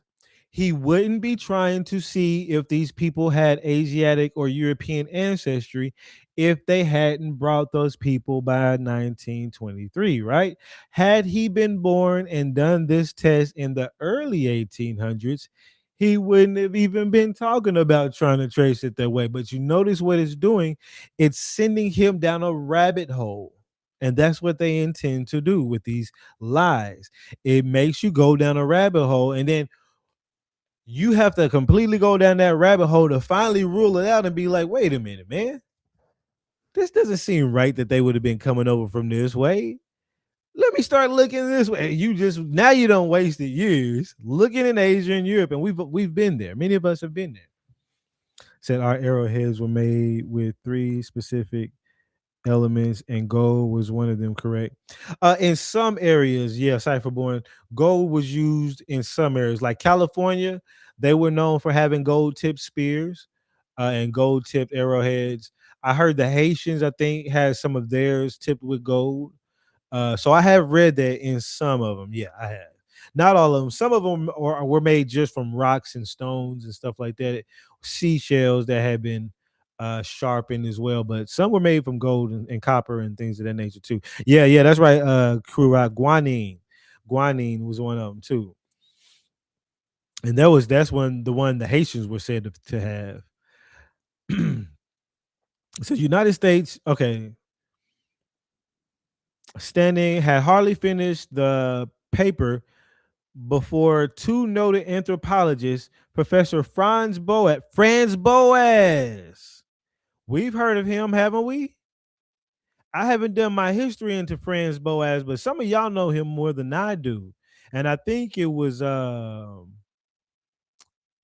know Top Cats talks. I think he talks about Franz Boas. Yeah, y'all know about Boaz Boaz. Yes, we have. See, I haven't looked much into Franz Boas, but let's see what his response was to that. To this, I should say. Says Professor Franz Boas of Columbia University and Dr. Els Hadrigla, whatever. I don't know. It's missing a syllable. Of the United States National Museum at Washington were on their feet to oppose him. On their feet to oppose him, denying that such far reaching conclusions could be adduced on the basis of skull measurements, though hailing the paper as an important contribution to anthropology. They say it's important, but that's a far reaching thing. Oh, okay, Mr. Franz Boas. Somebody who's not from this landmass, right? Mr. Dixon sounds like he could be from this landmass. We have Dixons in our history. Dixon is also spelled Dickson. Dixon is another spelling of it. But we don't have any Boazes. Y'all know any Boazes out there in y'all community? I don't think we got any Boazes. Let's keep going. After explaining his method of tracing racial genealogies, Dr. Dixon continues as follows. This is what Dr. Dixon said today. He says, for Europe, Asia, and Africa, notice he knows what Africa is. He didn't say anything about it earlier, but let's see. He may pivot. He may pivot.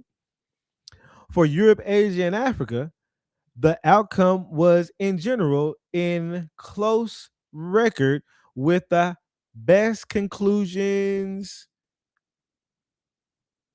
received likely by other students, although in some instances the results were decidedly novel. It was in the New World, however, that the method led to conclusions most at variance with accepted doctrine and which may perhaps be described as revolutionary. It is therefore of these three conclusions that I wish to speak briefly. The current orthodox theory in the regard of the aboriginal inhabitants of the American continents seems to be that they constitute a single race, allied most closely to the allied most closely to the people ordinarily grouped as Mongol.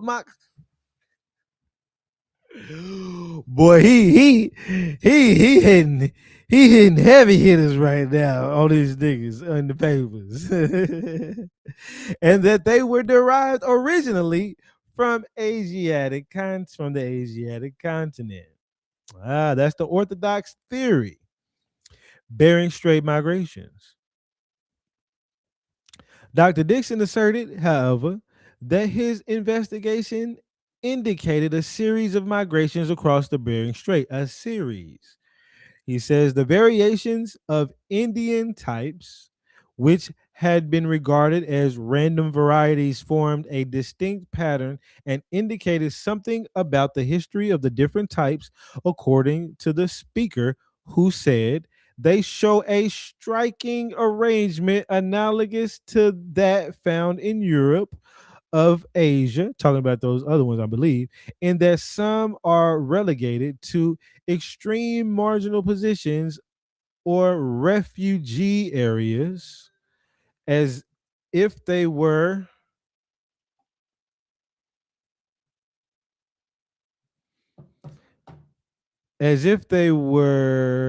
surviving remnants of ancient groups, while others occupy central positions such as befit more recent and dominant types.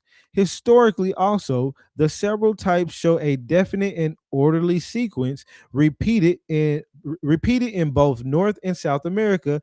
On this basis, I believe we may assume that the Aboriginal population of America at the period of the earliest European contact was the result of the blending of a series of different racial types coming into the North American continent at different periods across the Bering Straits from Asia. After giving a technical description of one type of Indian skull found in different parts of the geographical pattern, the speaker continued, in both continents. Thus, this type is clearly an ancient one, as shown by both archaeological evidence and geographical distribution. The affiliation which is suggested for this type will, I know, meet with incredulity and strong opposition. So basically saying, I know this is going to be met with a lot of opposition. For on the basis of the method followed by its nearest relatives are to be found in the Negroid and Australian peoples of the Melanesia, Australia, and portions of Southern Asia.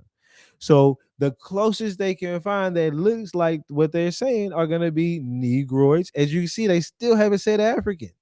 They didn't say that we looked, they could have easily said African, Australoid, Melanesian, and Australian. They could have easily said that. I said I met a Samoan Boaz in the army. Now that's crazy. A Samoan Boaz.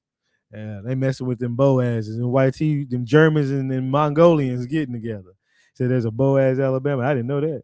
See, I knew a Dixon in OKC. Yeah, I went to school with some Dixons, multiple with both of them different spelling, with both different spellings.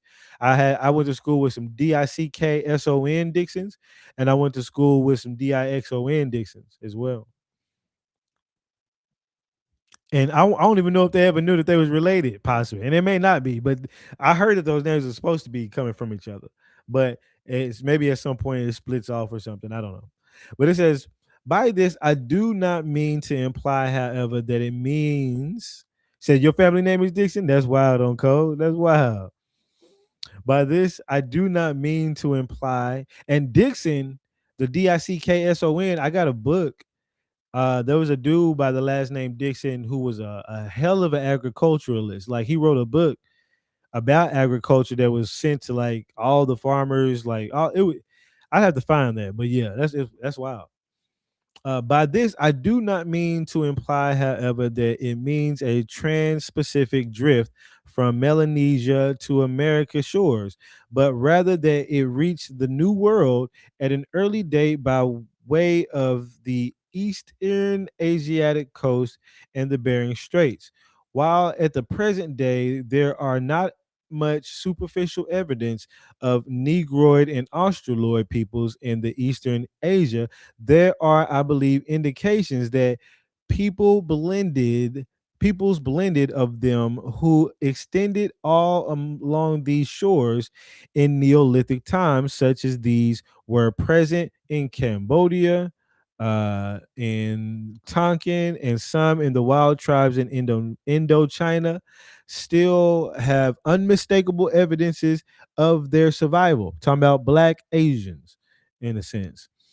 Uh, there for China, the data are as yet too meager to be of much value, although traces of the types seen to be found in the whatever that says of Japan, and especially of Skylar Halen, whatever, the evidence of its persistence and unmistakable is unmistakable. Moreover, certain supposedly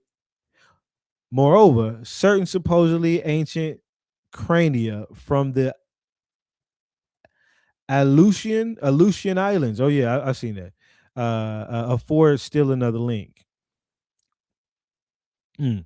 However, there's substantiation. If one follows this type geographically from southern India, for example, east and north along the Asiatic coast to the American area, like that video was showing, in which it occurs, a progressive weakening in the superficial Negroid characteristics may be observed. Some minimum pigmentation growing lighter, the hair straighter, the face less prognathous. Yeah, that's the first time. That's the second time I've seen the word prognathous used. So there's a book called The Prognathous Race, and that book was a hella racist book. And Judge Tawney, who presided over the Dred Scott decision, was known to be racist, and that was one of the books he was known to read, called The Prognathous Race. Not that just he was known to read it; it was placed together with his verbatim decision on the Dred Scott case. Like there's a book called The Dred Scott Case by Judge Tiny blah blah blah, along with The Prognathous Race by blah blah blah blah. So that's how whatever. And the prognathous is like saying you got a protruding nose and chin and jaw or whatever. Usually talking shit. Well recognized Negroid features or characteristics of the skull, such as the nasal fosse, became more and more attenuated until it almost would wholly disappear. Absurd as the suggestion appears at first sight, I believe that with fuller archaeological material from America and Eastern Asia, the fact of the very early Negroid Australoid stratum will be fully substantiated.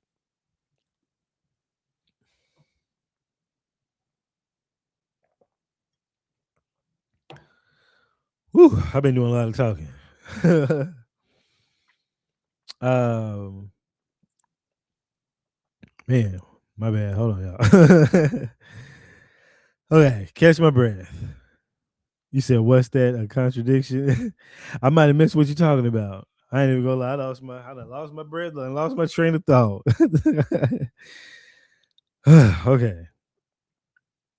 Okay. Okay. The prehistoric whites. I want to finish this. I know I need to go off. But I do want to finish this because this is a pretty eye opening. What you call it? The prehistoric whites came first, according to this theory. It says the prehistoric whites came first, according to this theory, and I don't believe that. The prehistoric blacks came later and pushed the whites to the wall or to the outer limits of the continent.